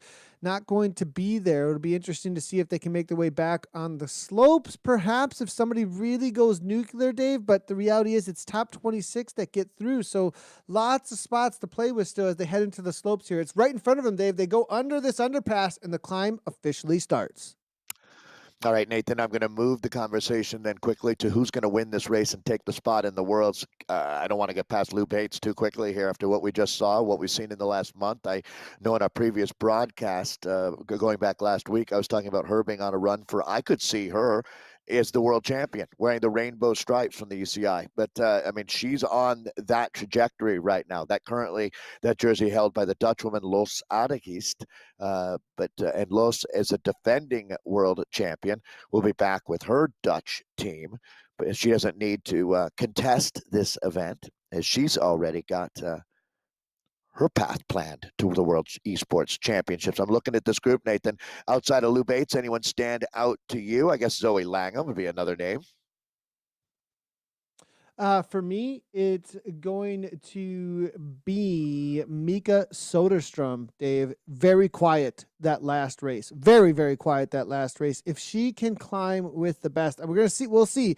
I'm just saying that out of what I've seen when it comes to the heart of Mika and the way that she goes for it all in when it's the moment to go all in. She plays her cards very, very keenly. She knows when to go for the right moments. And I have a feeling that Mika didn't do anything in that first race on purpose. So we'll see if perhaps she's looking for that all-in sprint to the line at the top of this climb, if she can make it with the top climbers. But that's going to be the question. Does she have that pure watt per kilogram that you need when it comes to slopes that aren't going to be going much underneath that 10% you currently see that Lizzie Brooks taking on at the front? Yeah, there's a certain mindset that winners have. You got to have that stone cold killer ability to close.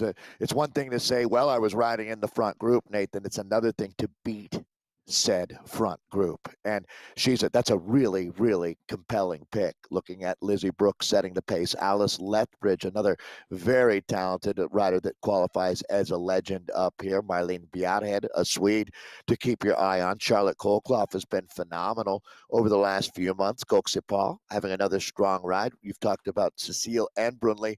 They're up there. It really is a who's who right now. So, Nathan, this is the cream rising to the top, to tell you the truth. Now, this is not going to decide who's going to be going to Worlds yet, but what we're seeing is the natural selection process happening here, as at this point, the top 50% riders are moving to the front of this group, and then they get to go to work.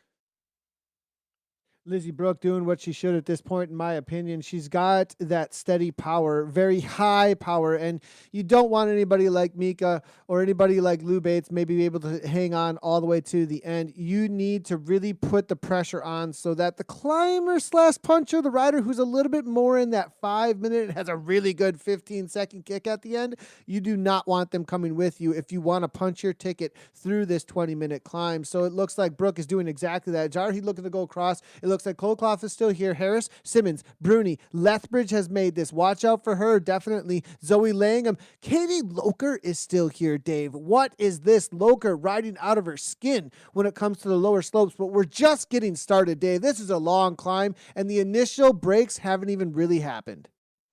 Yeah, you hate to pigeonhole riders, and Katie Loker is clearly not a sprinter.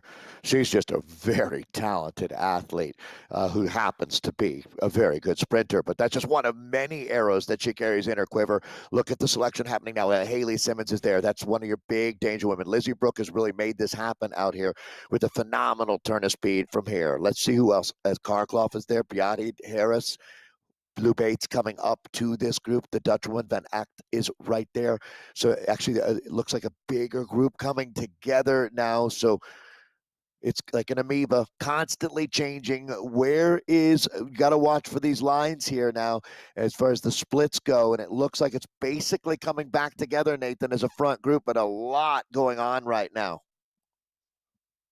You can see, interesting enough, Lizzie Brooke using her drafting power up, Dave. If she put herself over limit with that initial attack here, and I think those who are kind of licking their chops saying, I'm a good climber. I know what I'm doing. I'm just going to follow moves and wait and wait. Because really, it's those riders that wait for the second half or the last quarter of the climb that have been within control. They've kept their heart rate down. They know they've got plenty left in the tank. They're just watching people burn matches, and they can follow the move and keep quiet until that moment to pounce. They're sitting in the grass and watching for that moment to take this down. And I'm not sure that Harris and Simmons are going to walk away if these riders are still sitting in and waiting for their moment. I have a feeling that we're going to continue to see moments like this where there's a little go, take some pressure, but no, it's going to come back together, and we're going to see those final pounces on the later slopes of this climb.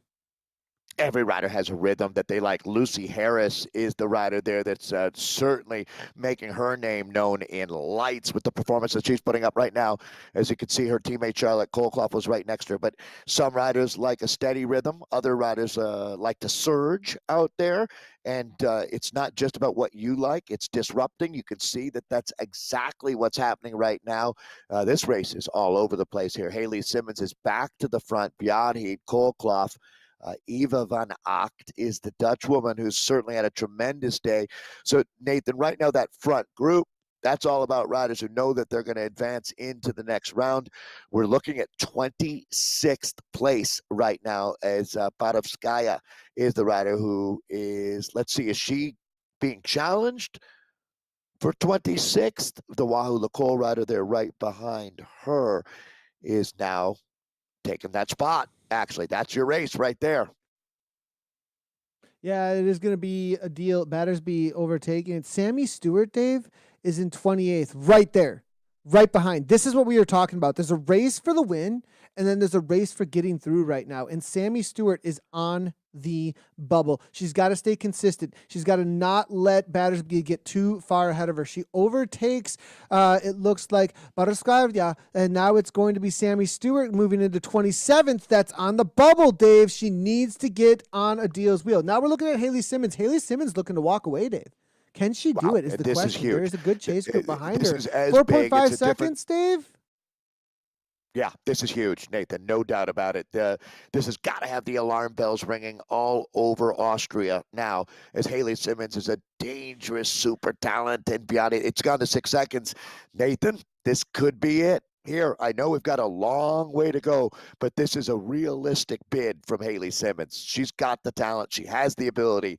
And with the other riders, maybe, well, it's going up to 10 seconds. She could be going, gone right now here in Innsbruck. Yeah, I have a feeling the rest of the riders are saying, not sure that we can climb with the likes of Simmons here at this point. We may just let her go, let her burn these matches. and believe maybe there's some belief that they'll bring her back, but I have a feeling that they're looking forward to the 14 spots on the bell lap and are just going to allow Simmons to walk away with this one. 11 seconds, she's punching her ticket right here, right now. Yeah, the last thing, the most disappointing thing you could do would be to overplay your hand right now and bury yourself in starting to try to chase and then not making the catch, but having trouble in the next race. Those women will all qualify in advance unless there's a bizarre turn of affairs out here. But if they overcook it, the human body is a crazy thing. And every now and then, you can't just keep coming back and coming back. Every now and then, Nathan, you go to the well and it's dry. You don't want to risk that now. Interesting to see. Out of anyone who would take up the chase over the top of that last punch, it was Katie Loker who was in second place, pushing at 5 watts per kilogram. Who is this new woman? Miss 14 has turned into Miss 5 watts per kilogram as well over the top of the climbs here. Great to see Katie Loker hammering away with these top climbers. She has really turned herself into what you would say is a Swiss Army knife of cycling and esports. Great to see from Loker here. But Simmons now 15 seconds up. It's going to take quite the effort for this pack to make it back. Now, it's not over, Dave. They're about halfway, and anything can still happen. 16 seconds, though, as it continues to go out, we'd have to see a lot from this pack. They'd have to really start to ramp things up. So the only rider, Nathan, if you really think about it in this group, and I don't know who that person is, but would be the rider that knows that they have got, they can't sprint their way out of a wet paper bag, right? They just don't have any kick. They know that. I mean, you hear riders, acknowledge I can't sprint. Well, if that's really, really true, and you're in this group right now and you want to go to Worlds, you might want to attack out of this group and see if you can go get her, because that's going to be your chance to race if you really can't sprint. But I don't think any of these women believe that they're that bad. Yeah, and with the number of riders that have made that chase group, Dave, there's probably a lot of confidence in that chase group as far as what they have to bring to each and every one of those sprints. With the number that will be going through, that main chase group does have 14 riders, Dave. So there you go. That's going to be the number that can get through. They're proving that they have at least something to bring to each and every one of those lines. Now, the danger part for them, Dave, is from that top 15 that are sitting there. It's this Battersby area that we're seeing right now. She's currently number 26th on the course here. And it's going to be interesting to see because there's a whole lot of sprinters that are behind her. We're thinking Elrica Harmsen, Linda Sarmiento. We're seeing Maria Marb, Fee Osterby, Sammy Stewart, all underneath that 27th down to 31 or so. They're really thinking about bringing this back and trying to be a sprinter in that final 26. 16 spots to the World Championships. UCI Zwift World Championships are coming out of Europe and Africa. This group is deep into their second race. One rider, Mary Wilkinson, out of the United Kingdom, has already qualified and punched her World's ticket.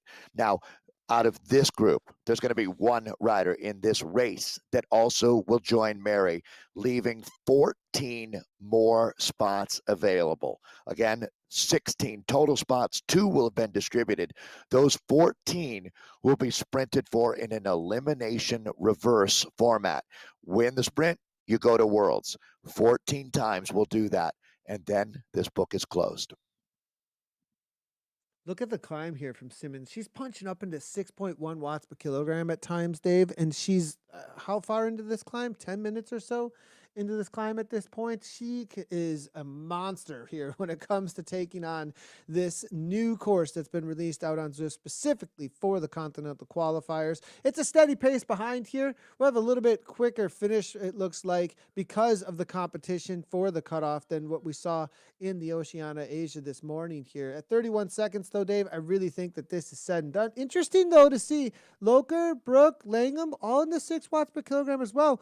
They're not just sitting in for a cool ride to the top. They're still putting the pressure on the pedals, Dave. Well, and part of it is they can't give up those spots, right? I don't think that they're racing chasing Haley. They're holding off the group behind them. It's 25 women after, if Haley holds on and wins, 25 riders will have a chance to race again in the next competition. So that's really the name of the game. It's not so much about what's happening in front of you, because this is continuing to grow, as Haley Simmons right now is training for Worlds, to tell you the truth. She's no longer in this race. She's ridden into the next race. She's like Superwoman. 100%. 33-second gap now at this point. The main pack behind being led out by Lizzie Brooke, a steady 4.8 watts per kilogram or so. Behind that pack, we have a chaser with Mika Soderstrom actually falling back, and she's most likely going to save what she can for her punchiness out on the bell lap. 57 seconds back from the leader at this point, to 10 seconds back from the chase group.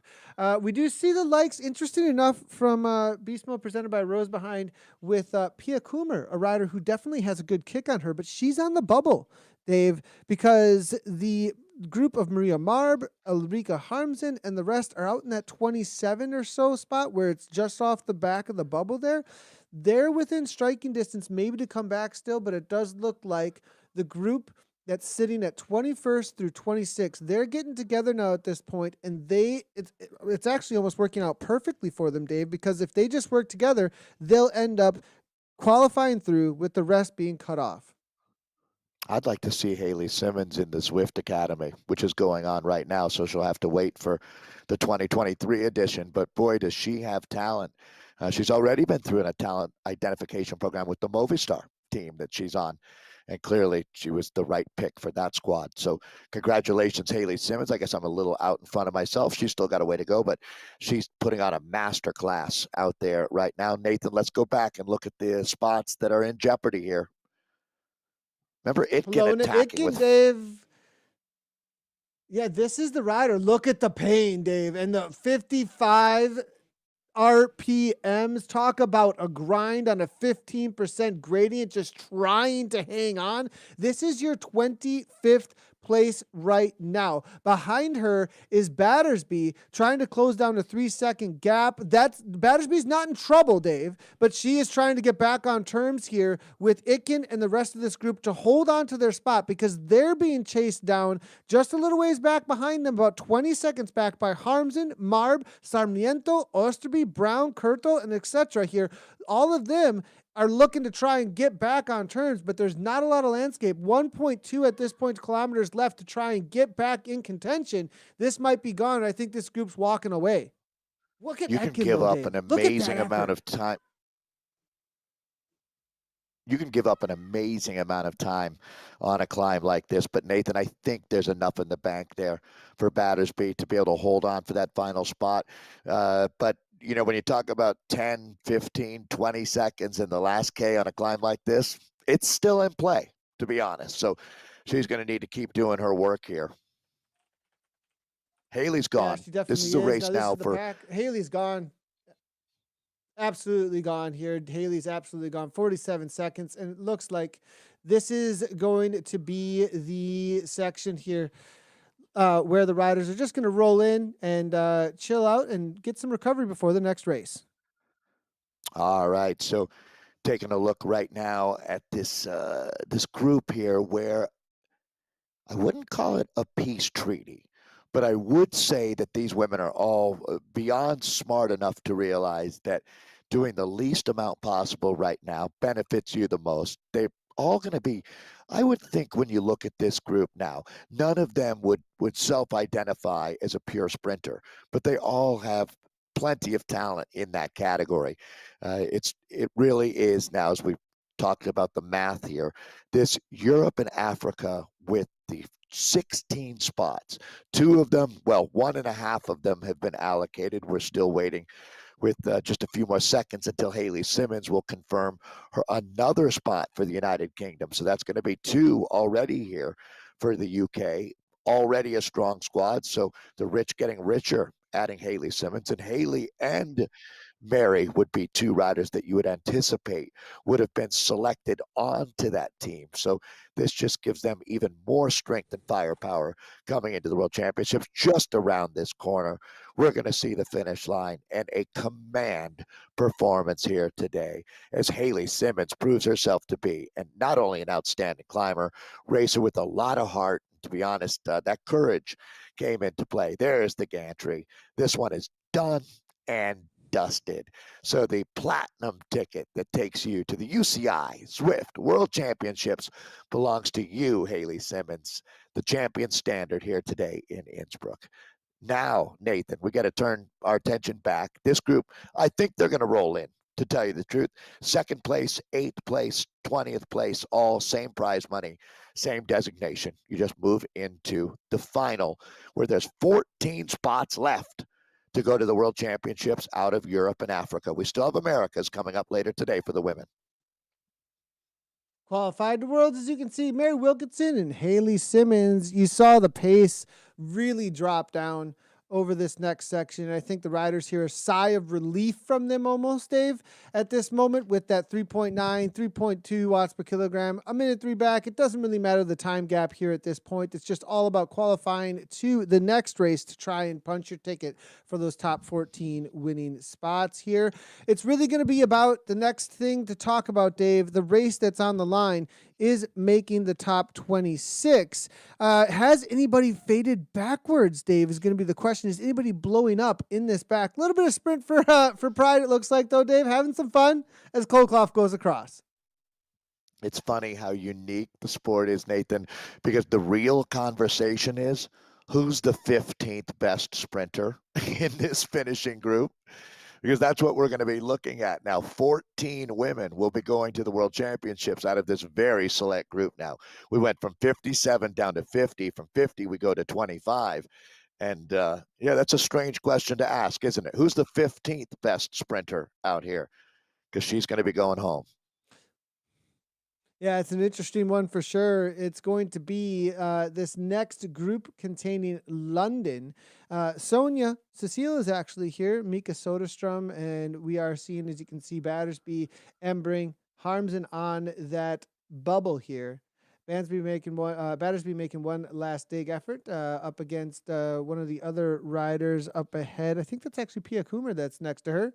And then Embring's going to be our final rider, number 26, to be coming across the line, 2:11 back from the leader at this point. The rest of the riders will be eliminated, Dave. So we've got a little bit of ways to the next race. But, Dave, that's it. We've got our 26 that are qualifying through. One rider, though, just punched her ticket to Worlds. Nathan, what are you doing right now if you finished? I mean, is it getting cool your top priority or getting sugar? I guess it depends on what your blood sugar levels are looking like at this point. Which to you is going to be your focus? Or what is your focus at this point? Cool, Dave. Really, it's this really so not cooling down too much. Fine line. Yeah, you don't want to really get off the bike and allow the blood to sit. That's the main thing. You don't want your body to go into full recovery mode. If it goes into full recovery mode and starts getting too cool, the whole body state kind of changes. So it's all about just kind of keeping the legs moving and making sure you're putting some sugar back in, that you were buffering the sugar actually throughout the entirety of this time. I would have had a plan because they've been racing for a while now at this point, and I would have definitely had a nutrition plan to make sure that on that 15 to 20 minute marker, I'm putting a little bit of something in, making sure the entire time I've been putting some sort of water in. And now with a little bit of a break, they're going to most likely be really trying to put in a good amount of sugar to really have some sort of nitrous oxide for those sprints, because that's really what this is going to take, is those kicks to each one of these lines to win these spots. And now I guess the next question really moves to tactics. You know, how aggressively do you go for these first sprints? Because that becomes how much do you want to bet on yourself, or do you want to let it get? I mean, I can't imagine there's any rider, Nathan, who had the ability that wouldn't just want to get this over with. It's true, Dave. Do you wait and try and whittle things down for an easier sprint, right? Let the ones who say, okay, I can just take this on right away. Or do you try and go for it each and every time, right? You could sit in and kind of see who's wasting some matches. I mean, it's not a long lap, right, Dave? It's not a long No, lap. but So the no, but I reality of the wouldn't way it wait. plays out may be. Yeah, it's interesting. I wouldn't go in so right caveman style or cavewoman style and just sprint every time until I finally won one. That's not the technique here. It's being, we've talked so much about timing and selecting your moment. So what I would think is a better play is to say, well, and again, you have to respond to what's happening around you as well. I mean, if a small group of 3 riders happen to go up the road, and it's 2 other really strong riders, known quantities to you, jump on that train right away. It might be worth it to go on a small attack, especially if you're not 100% sure that you can. Who could be 100% sure with these monsters, right? There's a lot at play here, but I would choose my moment. I'd come in with a plan A, B, and then have a floating plan C, right? So I'd say, okay, I'm going to sprint on the 3rd lap. I'm just going to let. Yeah, boy. I mean, when you look at this group of riders, right? There isn't a Sammy Stewart out there. So how about this? I'm going to let Katie Loker just go win one, and then I'll go for it. That's a good call there, Dave. It's a good call. I put Mika maybe in there as well. That's a Mika good. Yeah, Cooper's I another just one to had be to choose watching out for one, with a right? solid sprint. So, I mean, there's some really good sprinters in here. And the other thing is, you can end up with some really interesting situations, Dave. What if you do get a breakaway, and then the 2 riders you're with, they win the sprints, and then you're all alone out Then you get front, caught. and the pack is coming. Yeah, and you just risked No all of hopes that for to be you. in that breakaway. Yes, yeah. I mean, and that's the thing here. Is I mean, Nathan, the stories that we talk about, the risk and the reward, it's all true. It happens at varying levels of importance, and yeah, you have to look at this now. Is where you really have to make a smart tactical play. Uh, it's actually kind of one of those can't win situations, right? If you win a sprint and go, it's just what you're supposed to do. But if you let this get in your head and you start overthinking this, you can take yourself right out of this bike race as well. So I think maybe the best advice was you do you. Go use your animal instinct, trust in yourself, and for God's sake, bet on yourself. Yeah, this is an interesting lap as well, Dave. Each and every lap has a little bit of a undulating climb. It's not like going in the other direction, Dave, where it's just got this punch in the face over the top of the arch. You've got this little bumps, undulating, steady climb, and then it's got a false flat for the final sprint into the arch. So it's not a downhill. It's not a straight flat. It does reward somebody who has a little bit of extra when it does come to a climber sprint. So, or not climber sprint, but it's an uphill sprint, Dave. It's a little bit different when it comes to the pure sprinters. I think there's a little tiny attack zone that you've talked about, right? Where, like, there is a little bit to work with. This isn't just a flat 4 corner American style criterium, but you're going to have to be a pickpocket to get away with that one. But for 1 or 2 riders today, I wouldn't be too surprised if that's going to be their path to success. Only 14 will get these spots. They've been through a lot to get here. And it's time now to find out who the real sprinters are. With 14 as well, Dave, spots, I have a feeling there may be a little bit more leeway given to breaks, perhaps. I'm not sure. They may be, well, you get some justification. You can create some rationalization about, well, maybe I can hang out here and not chase this down right now. I still have 12 spots to go if 2 go up the road. I'm not going to waste anything to chase that down. Make somebody else do the work. And once everyone's thinking that, next thing you know, you got to break a 3 up the road because everyone's thinking, I've got plenty of spots to work with still before they all run out. And suddenly you found yourself wanting you were to be in that break actually earlier on. The only kind of break that I'm going to give any kind of leeway to, Nathan, is one that I'm in, to tell you the truth, because I would not want to play around getting caught on the wrong side of the split. Let's take a look at the course here. Yeah, this is the course. The sprint to qualify is actually going to be at the lap arch. Just so everybody knows, race 3 is going to offer the final 14 qualification places for the 2023 UCI Cycling Esports World Championships. Once the race starts, these opportunities will come thick and fast after the first lap, which is neutralized, everybody. The first lap is neutralized. The winner of each sprint will qualify for the World Championships, and then they will stop racing. The field will diminish until there is only one qualification place left in the final sprint on lap 15. All sprints during race 3 will occur at the Bell Lap Prime Sprint Arch. So it's the sprint arch. It's also where they will be collecting no, it's not where they'll be collecting power-ups. The start-finish arch will award power-ups, but will not be used for any of the sprints. So the power-ups are at the lap arch. The actual qualification takes place at the top of the climb.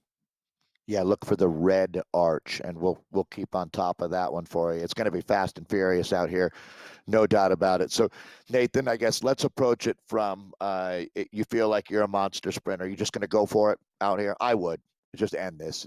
Why play around with it?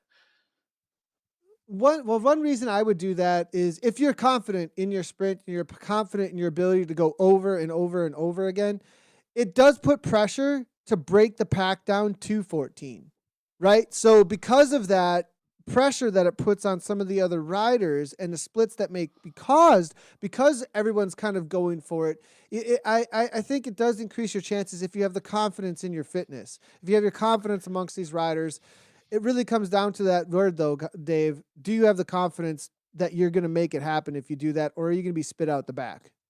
I'm going to use another word, and that would be knowledge. It's power, Nathan, and having the ability coming into this race to have a subtle alliance with a couple of other riders. Now, again, it's not team format here. Every one of these women is on their own. They're hoping to represent their nation at the World Championships, but to be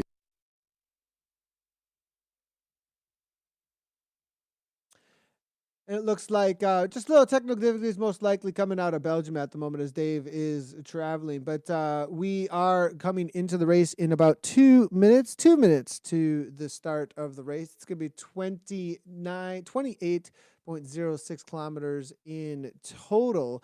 Now, what we've had so far is the two climbs that are really, well, the two climbs on the Petite Queen of the Mountain and then the Innsbruck climb as well to make the decision for the two that have made it through, Haley Simmons and Mary Wilkinson. But this has whittled things down to the Swiss Army knives of esports when it comes to this cycling genre. It's really rewarding those who've got just about everything to play to really find a world champion of this genre of cycling. I've really have enjoyed the way that this causes riders to be able to qualify for a similar race format that we're going to see in order to crown a world champion, that it really spreads the talent out across the entirety of what you need to be an esport athlete. Instead of just focusing in on a sprinter, just focusing in on a pure climber, focusing in on a pure puncher, it seems that this has then now found those to qualify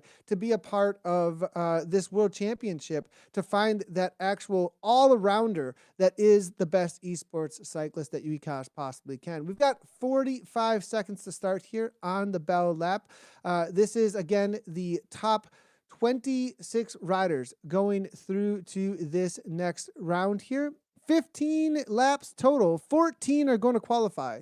We have already decided our top two that have gone through, that have risked it all in these first two races. Mary Wilkinson winning out on Roule Mapule, and we just saw the new course out on Innsbruck for that Continental hill climb race that we just saw, and it was Haley Simmons from the trade team Movistar that walked away with that one. Let's get right down into the race here. I believe we got about 10 seconds to go to the start, and we're going to be taking that right-hand turn into the Bell Lap. We'll see if anybody wants to make some attacks early, if they're going to leave it down to the sprints. It's a neutralized lap for the first go-around here.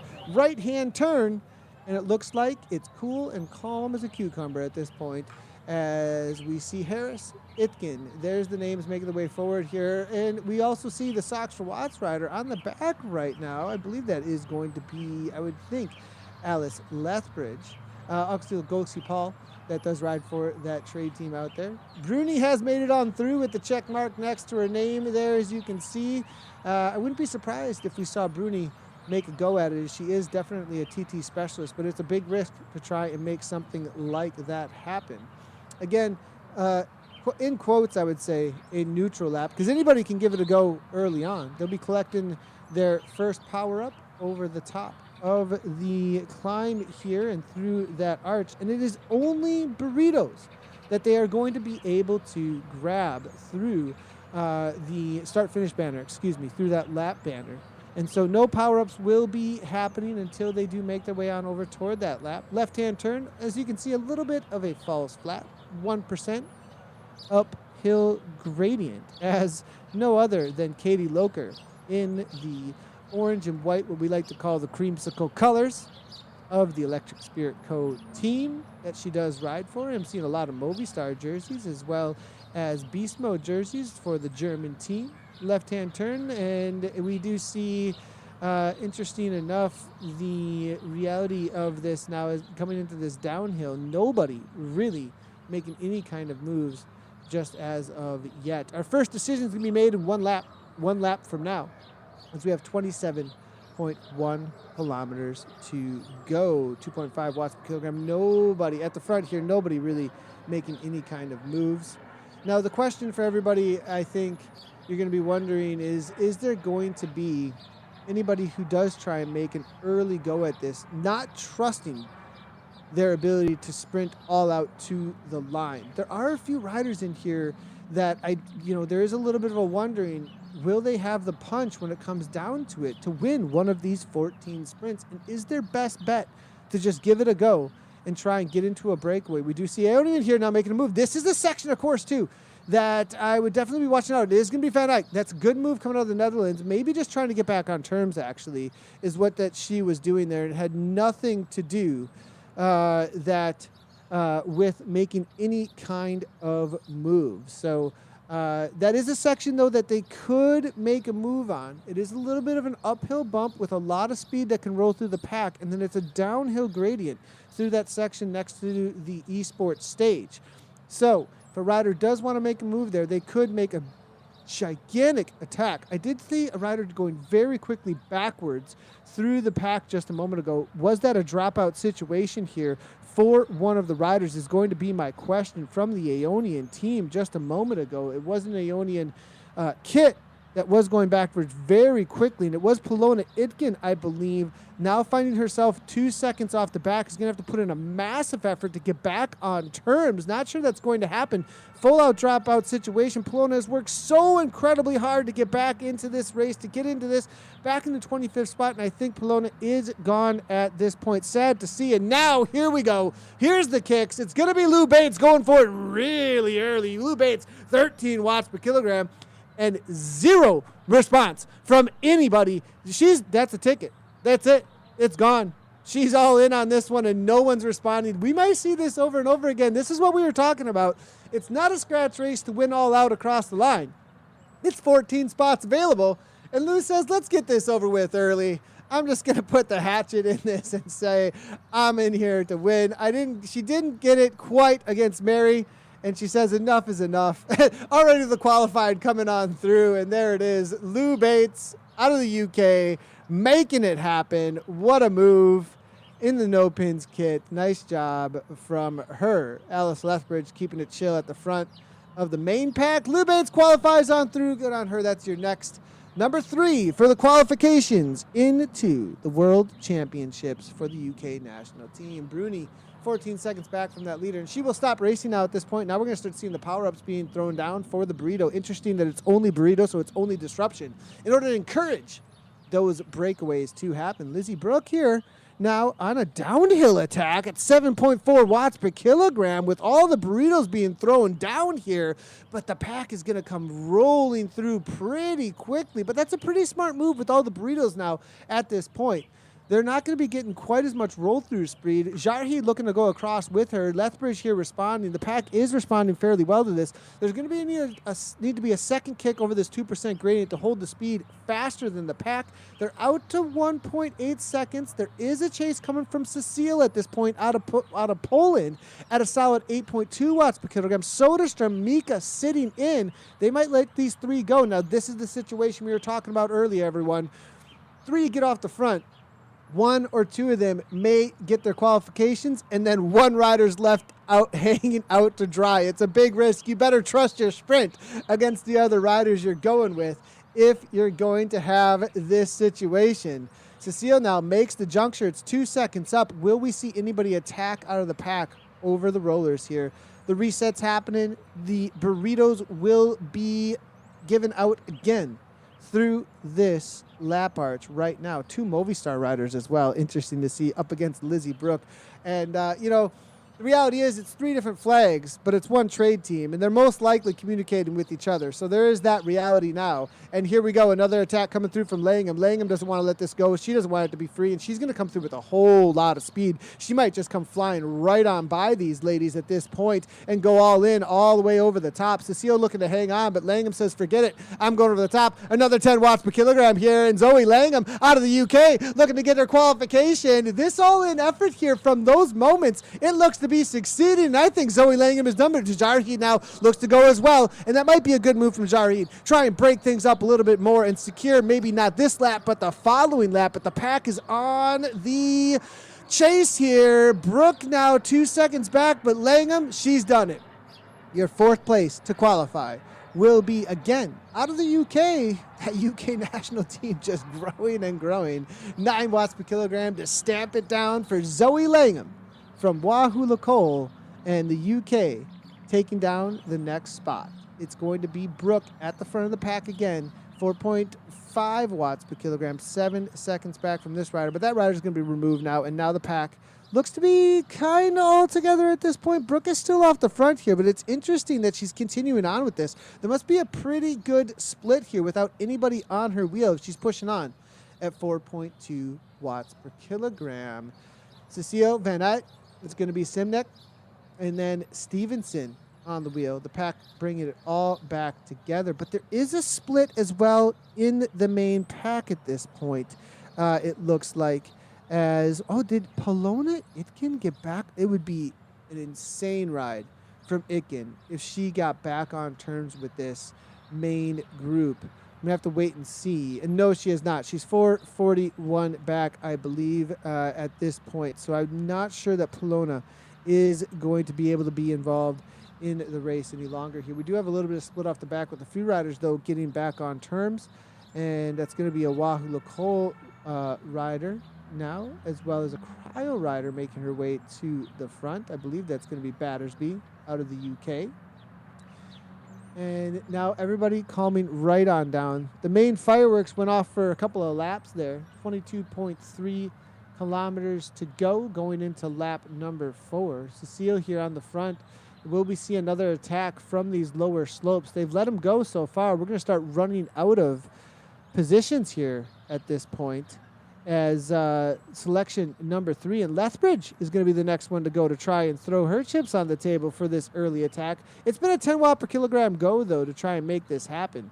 Doesn't look like she's got quite that to give through this section. Van Eyck now, Brooke, Simnet coming on through. It's the roll through of a pack here now at this point, using that extra speed. Brooke continues on to try and grab this here. 6 watts per kilogram from her. Will she have the kick, though, to finish this off, or is she going to get taken advantage of over the top of this climb with the riders just sitting in on her wheel?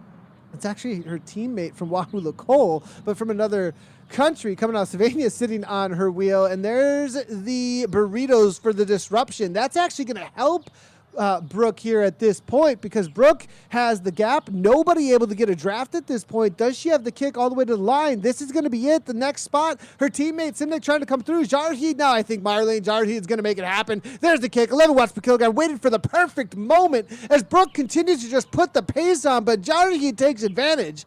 And there it is. Marlene making it happen for the Swedish national team. She'll be moving her way on through. That's your third rider for the qualification and number 5 on the day. Third for this bell lap. But now we've got a little bit of a break here. 3 riders going, using the advantage that Jarheed helped create there. It's going to be Brooke, Simnick, and London now off the front. Kolkloff not going to really be making a chase, it looks like. The pack sitting in, and the places starting to disappear. But Brooke settles down. That's such an interesting move here from these 3 to not continue on. Maybe they just couldn't, though, at this point. The reality may be that there just is no ability left in the legs. There's been so many fireworks so far and using a lot of matches. The question for me, who's been sitting in and waiting and watching as all of these riders burn match after match with only so many spots left to gain, 20K to go. I believe it's 11 still up for grabs. 14 riders in total qualifying through as they race through over the top of this arch on the bell lap. Cecile now making her way to the front for Holland. It's Van Eyck out of the Netherlands. Kolkloff, UK, now also to the front. There's your qualifier to Worlds riders. It's Mary Wilkinson, Haley Simmons, both taking it over the tops of the climbs in the previous 2 races. Now Lou Bates, Zoe Langham, and Marlene Jarheed have made their way to Worlds through their sprints. Look who's on the front. Katie Loker, maybe setting up. So far, it's been more of a drawn-out drag race sprint to the line. Loker, Coomer, Haag, a few of these pure sprinters maybe waiting for their moments to not have to be jumped so early. Really, really reserving as much as they can for the perfect moment to grab that qualification, trying to play it as smart as they possibly can. Loker sitting in.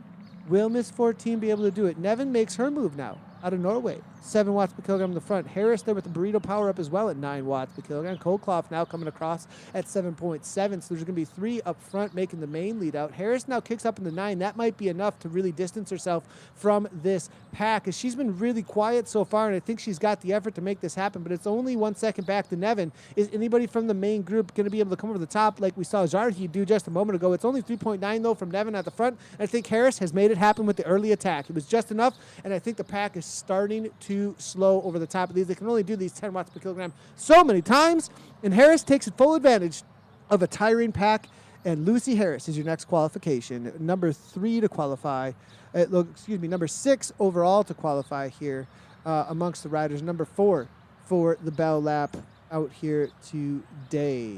Brooke again on the front, but calming things down as her breakaway moves did not end up with any kind of prize for her at this point. And there's got to be a little bit of worry in the minds of those riders that have burned a lot of matches early on here as they start to run out of spots to qualify. It's going to still be 10 spots available. Lethbridge to the front. We saw some nice roll-through speed. Nobody taking advantage, though, of the roll-through speed on this downhill through this 2% gradient to try and get away just as of yet.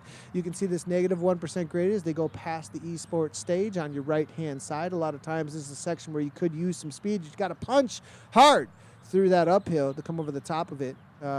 Through that 2% little bump to come over the top with a lot more speed. There it is. Qualified the Worlds. Lucy Harris, number 6 to get on through.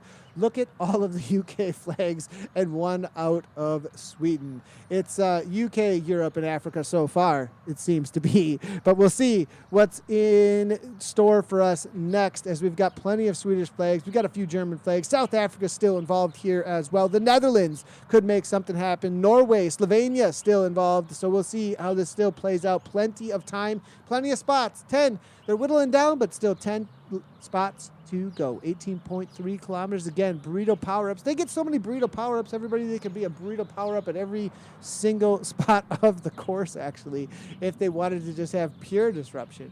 Left-hand turn, the 180 degrees. This is the moment that we've seen a lot of riders go from. Will it calm down? The heat has been absolutely on so far. Here's the next one to go. There's the burrito power-up coming from the Ionian rider. It's Van Eyck making a move, and at 12 watts per kilogram out of the Netherlands. Not sure anyone's going to be able to respond for that. Gets the immediate gap, but Lizzie Brooke kicks 9 watts per kilogram. It's a good move from Lizzie. Norden goes as well. She may be able to make the catch here, and even if she doesn't, it may give her the gap to walk away for a lap, because I think that's what she's looking for. Norden's on her wheel. She's going to maybe want a rider to come with her to work with, or perhaps she can just get away. The rest of the pack responding to Brooke, not wanting her to get a free spot. So what a frustrating situation for Brooke to be in. But it's going to be Van Eyck coming on through from the Ionian team. And out of the Netherlands, she'll be making the Dutch national team. What a move. And it looks to be a common theme. If you kick into the double digits, orange numbers, you're going to maybe get that spot from bottom to top on this climb.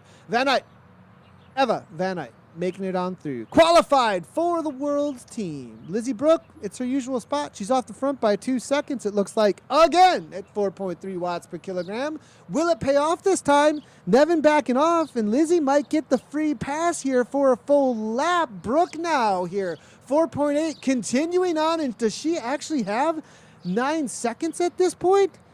No, 4 seconds, excuse me. But Alicia Hogg is just sitting and nobody wants to chase it down. You chase it down. You chase it down. No, I'm not going to put no effort in. This risks my ability to try and grab any kind of position with 9 left to go. Brooke looks to have a freebie here unless somebody jumps across. Now, risks to jump across to Lizzie Brooke may be of reward actually to someone. But with that kind of a gap at 6 seconds, not sure it's going to happen here. There is the qualified for Worlds. As you can see, Van Eyck, the next one to come through, putting a little bit more color besides the UK flag up there with Sweden and the Netherlands, able to make it through as well. It looks like Brooke here, she needs to go all in still at this point. There could be a monster jump coming from the pack, but at 10 seconds, that's going to be so incredibly hard. She's already out of sight, out of mind, and the rest of the riders are thinking of that was 8 places left rather than the 9. So I really think Brooke has made this happen. It's going to be another UK flag, and this is what she's been looking to do lap after lap from about lap 3 on. This essentially is where she has wanted to place herself. She's made attacks. She's gone with attacks. She's tried to get across to attacks to try and find herself in this exact situation. And this is really where she shines, is in a solo effort, high power, high steady, and able to just walk away from the group rather than having to risk it in a sprint. Now, as you can see behind, though, a lot of riders starting to make that kick. Courtney Webb, Simnick, Stevenson is there as well. Kolkloff all up in the 9 watts per kilogram or so. They're distancing themselves from the pack. They're starting to see that breakaway situations may be the way to go. Miss 14, Katie Loker, and a few of the other pure sprinters, Pia Coomer as well. The risk is starting to really get high to not take down a sprint, but maybe they're just waiting and waiting for that perfect moment to be able to attack a main group or pack. So we'll have to wait and see how that plays out, because those are riders I definitely would have been looking for into this final race to think that perhaps they were a shoo-in. But now the racers make the race, and as you can see, Lizzie Brooke upsetting the apple cart for the sprinters with a walkaway ride right here for a full lap and a half. Lizzie Brooke, the next to qualify out here today with 15.4 kilometers to go. Kolkloff is off the front. She's got a solid 3 seconds. She's resting up on the downhill. She's got to continue on here. Why is she doing 0 watts per kilogram is going to be my question. Does she want to be caught by a rider? Does she have a dropout? That's going to be the question here for me, as that is quite the slowdown. They're going to bring things back pretty quickly. The rest of the riders calming right on down. Kolkloff might get a free pass here as well at 4.4 watts per kilogram. Nobody on the chase. Simnick comes flying right on by. Oof, that is got to be tough for Kolkloff. Does Kolkloff just have nothing left in the tank? The timing was so far off there. Laura Simnick from Wahoo Loco going over the top, and this is the section where she really has to kick and carry a massive amount of speed over the top of that 2%. And if she does so, she gets a ton of speed on this downhill section, way more than the pack will have, as they're only doing 2.9 at the front. They're slowing right on down. They're going backwards while she's going forwards at 4.6. There's 14.7 to go, and it looks like Simnick may have punched her ticket as well as she jumps out to 5 seconds ahead. It's every woman for herself behind here. Nobody's going to be working together, and nobody's going to want to try and make that chase at this point. It's so much risk with so little reward if it does not pay off for you, and you might be risking everything for your world's ticket if you try and make that happen. So Simnick here, Simnick at 5.4 watts per kilogram. Looks like she is going to be making it happen. Laura Simnick 4 the country of Slovenia. That's great to see, as the Wahoo Lacole rider is going to take that left-hand turn. Now, this is not quite as much of a gap as we saw from Lizzie Brooke.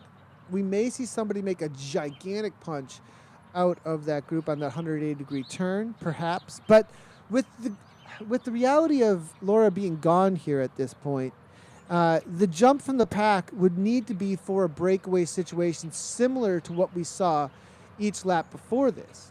And that's a pretty big risk at this point if you have not been putting your chips on the table for a breakaway situation. So with that being true, I have a feeling we're not going to see anybody really make any jumps here and allow Simnick to take this down, and we're going to start seeing more of the pure sprinters come to the surface for these final laps. Haag now making a move at 6.9 watts per kilogram, looking to put a little bit of sting in the legs.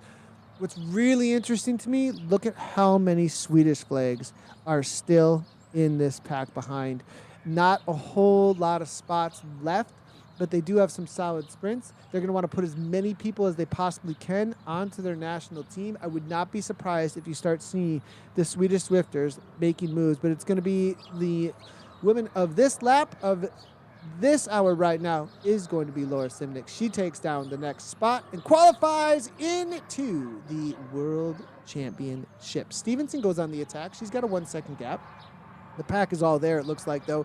She backs right on off. Can see that it's not going much of an air. Pia Kummer now out of Germany for the Beast Mode presented by Rose. Here, making her way to the front. No push on. Smart move there, it looks like here. As it seems, Haag, Nevin, Norden, Embring, Cecile, Lethbridge, London, Soderstrom, Kolkloff with that, as well as Courtney Webb, all still here. Kummer sitting in. There's the 9 that have made it through. Man, 5 left. 5 spots left. It's really going to come down to these final 13K at this point.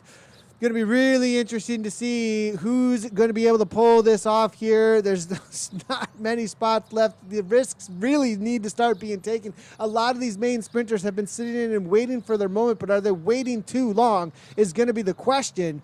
Interesting to me, Mika has not made the, 7 spots left. On that. 7 spots left as I was counting 9 from the total of 16. Total of 16 spots. Doing my math wrong as there's only 14 that are going through from this specific race.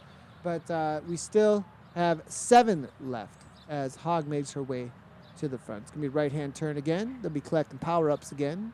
And interesting to see, Mika has been very, very quiet so far. And that's the rider that we saw out in Yorkshire go full gas all in over the top of the Queen of the Mountain. Has the climbing that we've seen so far been too much for her? Here comes Pia Kummer. She's looking to go across, and there's some burrito power-ups around her. That means that those riders are not going to be getting any advantage on the draft. She jumps into the draft that is not existent for Nevin, but that is going to be a good spot to be once that burrito power-up stops over the top of the rider out of Norway. Pia setting up in the perfect position. I think this is the lap she's licking her chops for because we haven't seen her toward the front very much. Norden now looking to go. Pia now following the move here. You can see what a savvy rider she is, but she needs to go with every single move to make the jump at the exact right time.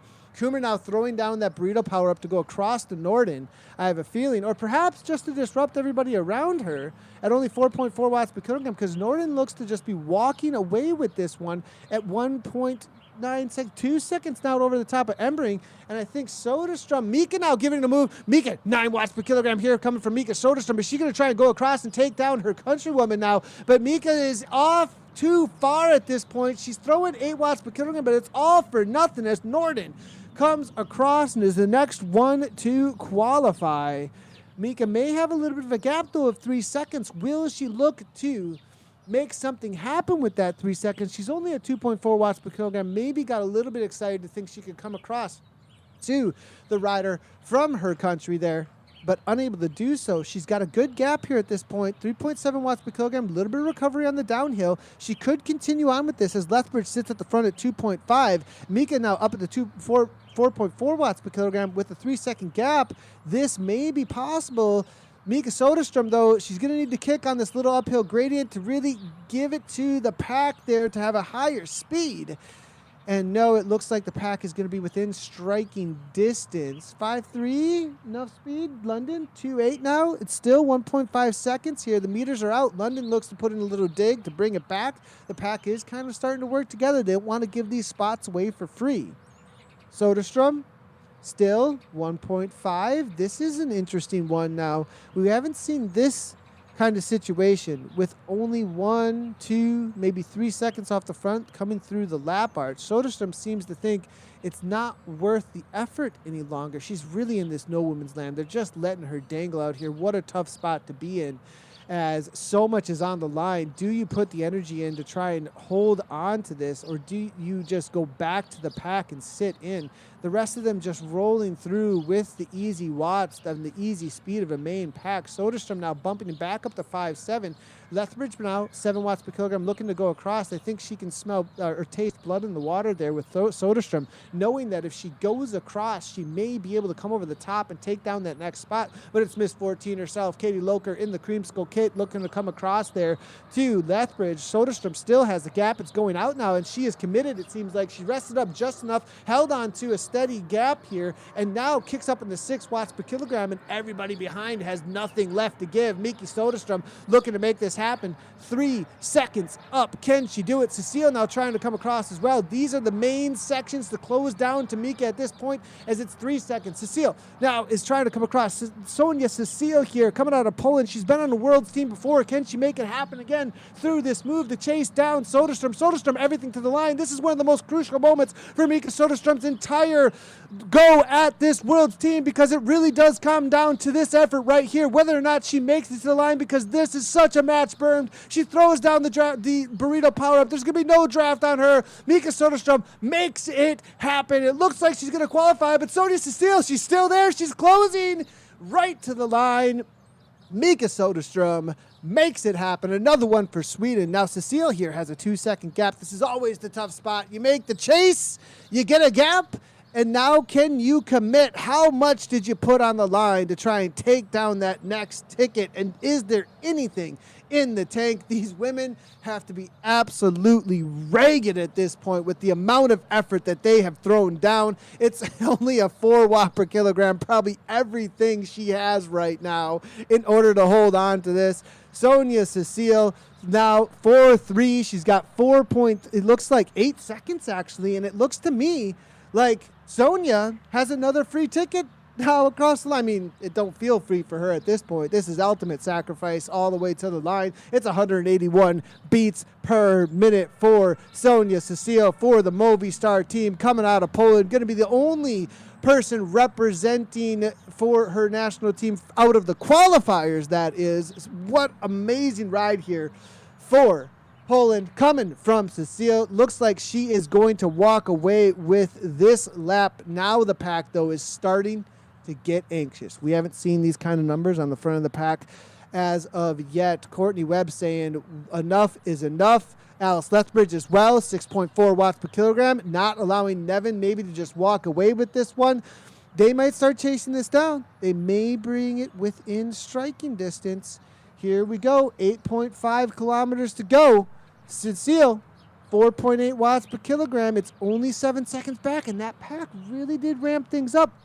Does she have the watts per kilogram? Does she have the power to hold on all the way to the line? Because 7 seconds at a fading speed may not be enough if anybody in that pack behind has something left to give. There's not a lot of spots left, not a lot of laps left to go. Everybody's really going to be anxious, going to be watching each other and waiting for their moment to pounce to make sure they get into these world championships. 8 seconds now. It looks like Sonia Cecile has made it happen. It's 2.4 watts per kilogram on the front. Nobody making any moves. It's a full reset for a sprinter's course at this point. Perhaps we will see the pure sprint on this uphill grind that we've been waiting for. But so far, it's been long drag race attempts, and they have been succeeding on this bell lap. Courtney Webb at 1.9 on the front, not going anywhere. Alicia Haag making a move with that burrito power up, as Cecile's going to get a ticket punched here, but Haag looking to make another breakaway. This seems to be the pattern, everyone. They are looking to break and hold for full laps at this point. I have never seen anything like it. Sonia Cecile now, she does what's been the norm now out on the Bell Lap and takes down her qualification for the Polish national team to represent at the World Championships. Lisa Haag for Beast Mode presented by Road, coming out of Germany, is now on the attack. She's got a solid 2-3 seconds now at this point. There's your list, your 12 riders. That's it right there. You got 4 spots left to go. 4 spots left to go out of this pack that is out front right here. It's going to be 1, 2, 3, 4, 5, 6 riders. 2 of these riders will not be going to the World Championships. 2 riders will lose out. 4 riders will continue on. There will be 1 spot left with 3, it looks like, sprinting for the final spot. Who is going to be the next for the selection?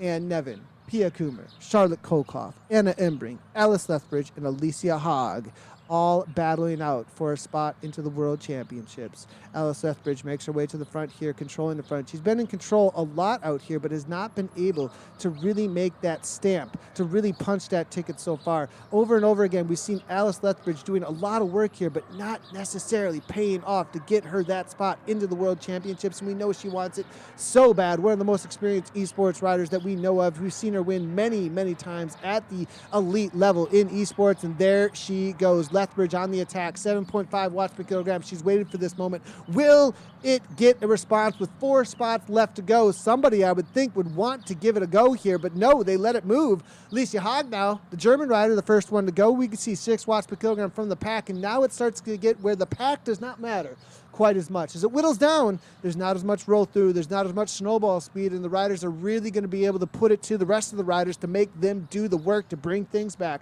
Lethbridge now at 4.8 watts per kilogram on the front. She's going to be brought back, it looks like. It's Haag, the German rider, brings things on through. Pia Kummer at the back here. Embring, Kolkoff maybe in a little bit of trouble. Courtney Webb is gone at this point, will not be getting her spot. London as well. Katie Loker is gone. Huge upset. Katie Loker, 33 seconds back, will not be. Shout out to Katie Loker. She gave it so much. Was it too much over the tops of those climbs to hang on with the front climbers? Maybe too many matches burned, but now we're going to look at the matches burned at the front here by Nevin. It's going to be the burrito power-up again, the disruption at the front, but was it too early? Pia Kummer makes her move. This is the main move from Kummer. She's been waiting for this moment. 9 watts per kilogram, a pure sprinter's moment here, but Kummer's avatar sits down. Embring is right behind her. She needs to go all in at this point. The risk is there. Will the reward pay off? Embring trying to come across. Embring at 8.2. Kummer's fading. Embring's coming, but no, it looks like Pia's got one last kick, and she makes it through for Germany.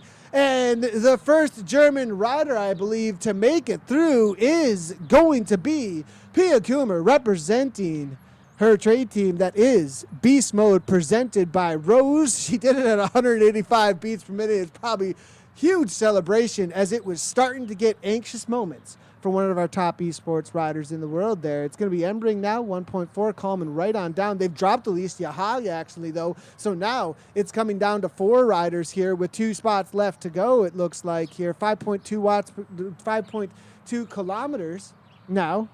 And Nevin, Lethbridge, Kolkoff here, 3 spots left to go. As Kolkoff at 4.6 here, making her way to the front. Will Haag get back on terms? This is make it or break it for Alicia Haag. She has to do this now. Lethbridge does not want that to happen. And really, working with the group now at this point is well worth it because you know, well, Alicia's back on terms. That would have whittled it down to your chances being a 1 in 4. Now it's a 1 in 5 as Alicia got back on terms. Alicia's most definitely going to be wanting to settle things right on down, get that heart rate down as she is way up in the 192 beats per minute at this point. Alicia Haag put everything on the table just to hang on at this point. Will she have the grit to try and make something happen for a qualification? Because the riders around her, they got quite the reprieve for the last moments. It's going to be a hang-on lap most likely for Alicia Haag. She made, she really put herself perhaps on the back foot. She made an attack through this section on the last lap, and then it was her teammate that she set up to go over the top. Perhaps that was on purpose. Perhaps she was looking to set up Pia Kummer to make that move, and it was a huge risk and a dead reward. The Beast Mode team, the German team, but it almost put Alicia Haag out. She's going to have to perhaps rest up until this next lap in just a moment to try and grab the last couple of spots that are up for grabs. It's only going to be 3 more that get on through here now as Alice Lethbridge is making her way to the front. Now there's another burrito power-up. Coldcloth, a rider I would have expected maybe to get a shot already, but she burned some matches early following some moves, and so has had to rest up until this moment. But here goes Charlotte Coldcloth doing what she does. 8.4 watts per kilogram off the front now. Now it's backing off the 6.9, but it may be enough. Alicia Hogg looking to go across and just break everybody for maybe a breakaway lap. Coldcloth now 5.8, but Hogg fades to 6.7. She's going to have to really kick to come across, and they're all on her wheel at this point. It looks like Coldcloth, for 2 seconds, is punching her ticket for the UK national team. It will be Charlotte Coldcloth representing Toyota Cryer RDT for her team, and the UK national team also another rider getting in. This is amazing. Really Great Britain representing out here in the Continental Qualifiers. Embring, Nevin, Lethbridge, Hogg. That's all that's left. There's 2 spots left up for grabs here. This is going to be so exciting for these final 3.6K, 2 laps to go to that spot. Coldcloth now just gets to back off and exit the race. She's got her ticket in to the Worlds. Embring now on the attack, perhaps 5.6. Nevin, though, also there. The roll through, there's the speed. 3 riders. Now, where is Hogg? Is she still here? Did she get dropped off? It looks like Alicia Hogg is dropped off, unable to hang on. She went way too far into the red. Alicia Hogg's at 193 beats per minute, and are they going to just let her get back on terms again? She's 4 seconds back. Perhaps they're not worried about it. They said, look, we've dropped her time and again. We'll do it next round as well. She's no longer a worry for us, perhaps, is what they're thinking, as Alicia Hogg only has 2.9. It looks like her race is over. It's going to be Lethbridge, Nevin, Embring, UK, Norway, and Sweden left for the flags to make it through the Worlds. Nevin at 3.0 watts per kilogram, controlling the front, it looks like, for a moment. Lethbridge and her neck and neck at the front. Embring just sitting in the draft here at this point. They're watching each other and waiting. Who's going to make the pounce? There's only going to be 2 spots available amongst these women at this point to get on through. One will lose out. We're going to have a head-to-head battle here in just a moment, but it's first going to have to be decided who the next spot is, as Lethbridge has tried to do this time and again, but it has not worked out for her. Alice Lethbridge here with a teammate, though. There's 2 socks for Watts. The country flags might not matter quite as much. Lethbridge launches Nevin, it looks like. Maybe she's confident that she can take down Embring, or is Lethbridge actually going to chase this down? No, she forces Embring to make the move as Nevin starts to go away. Now the in real life team, now the teams, the Socks for Watt team starts to really matter here out there. And now Charlotte Coldcloth, Pia Coomer, Sonia Ciccio, Mika Soderstrom, Gabrielle Nolan, Laura Simnick, Lindsay Brooke, Eva Van Eyck, Lucia Harris, Marlene Jarheed, Zoe Langham, you see Lou Bates, Haley Simmons, and Mary Wilkinson. They've all made it through, but now the question is these 3, Nevin, Lethbridge, and Embring, who's going to make it through to the World Championships? Nevin and the 10% gradient still pushing again. Socks for Watts, are they going to make a decision? I would not be surprised if we see one of them allow the other to go for this lap. Or is there no love lost between the Socks for Watts team? Nevin does not kick. She allows Lethbridge to go, but Embring here making a move. It's going to be the Swedish rider trying to come across. Does she have the kick? It looks like Embring does have the kick. It's 8 watts per kilogram. Lethbridge trying to hang on, giving everything she's got, but Embring's got the punch, and it's going to be Embring across the line. Embring making it happen. Lethbridge drops her teammate Nevin, and is it going to be just a solo Lethbridge all the way to the line? I have a feeling that Alice Lethbridge is going to be able to roll this one, as Nevin says enough is enough and maybe just gives it up to Lethbridge. Or is Lethbridge going to back off and allow her teammate to come back for a 2-up sprint? I don't think that's going to be happening. There's no love lost, and Socks for Watts is making the drop here at this point. The UK is going to get another rider through, barring anything that Nevin could possibly pull off in this final lap. And talk about a race of attrition, everyone. It has been nonstop attack after attack after attack. And the amazing thing here for me is Alice Lethbridge has spent so much time on the roll through to try and bring things back, and she's getting rewarded for her effort of being kind of that controller of the Peloton, trying to make sure that nothing gets quite too far away, and she's rewarded for that consistent effort here. At 4.4 watts per kilogram, she's going to be able to roll in and put her hands in the air. There's not going to be it's a one-up sprint against herself here. It's not a two-up sprint against anybody else. And, the reality is, Socks for Watts, they are a very tightly knit team. Nevin most likely was like, look, there's nothing left in the tank. We'll launch you off the front here, Alice. See if you can go up against Embring. And either way, it gets the gap, knowing that perhaps she's the stronger rider on the day, and a celebration either way within their team car, I would think, for their trade team. And the UK, though, grabbing another flag. Norway losing out, though, there a little bit without Nevin, and Nevin being able to go on through. All Lethbridge has to do now at this point is finish up 300 meters to the line to get that next spot for the UK national team. She's punching her ticket to Worlds. She's going to be the 16th rider just to eke her way through, and showing that she is another one of the Swiss Army knives of esports and cycling, as they meet, and in this great way that we're looking to crown a world champion out here. Lethbridge is going to make that happen, and she's going to have her shot at world championships coming up in February of 2023 because of this effort. And it's been a long road for Alice Lethbridge. She had to take on Rule.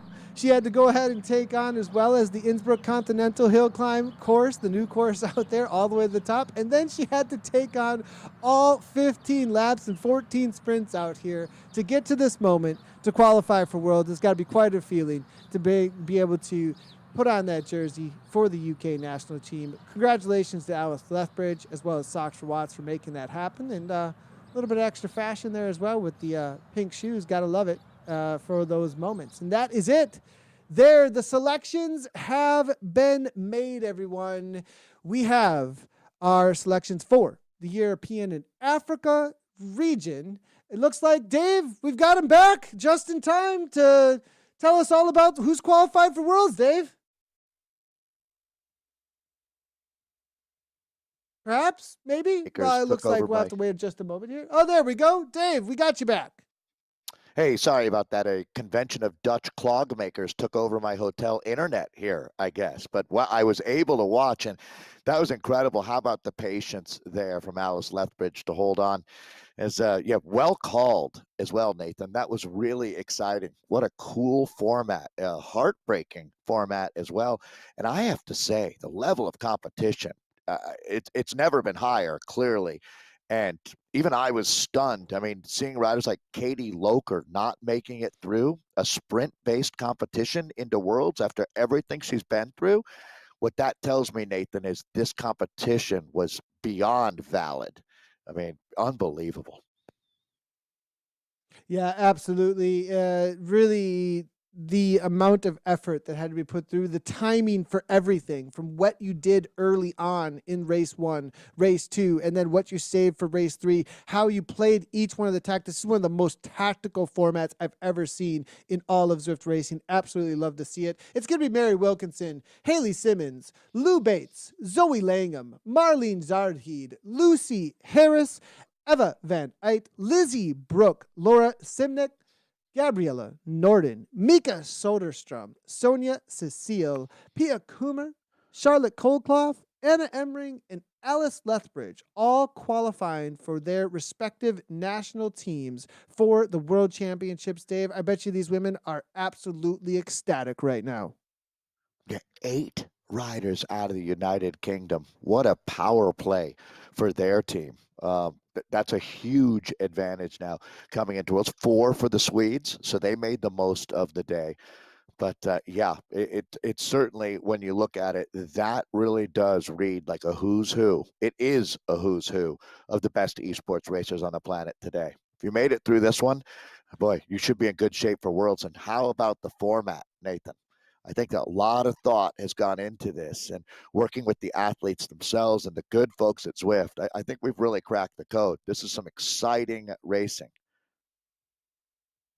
100%. And I like what you said there, Dave, as far as a who's who. A lot of times we do look toward the European region to find our strongest riders. But Dave, Americas may have something to say about that later today. We still have the Women's Americas races coming up with some of the top esports racers coming out of the region that we come from, Dave. Although you're not hanging out in that region right now, but we Multi-regional. definitely, I think, are going to Yeah. see a challenge to whether or not that is the strongest. And I think a lot of those ladies are probably watching what just went down and taking a whole lot of notes.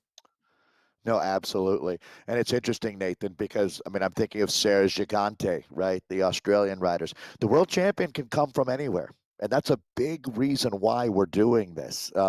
Even though the numbers weren't huge out of Asia and Oceania, the African riders as well, it's important to make sure that there's a pathway to worlds for them out of the Zwift community as well. So a very successful day that's really just getting going.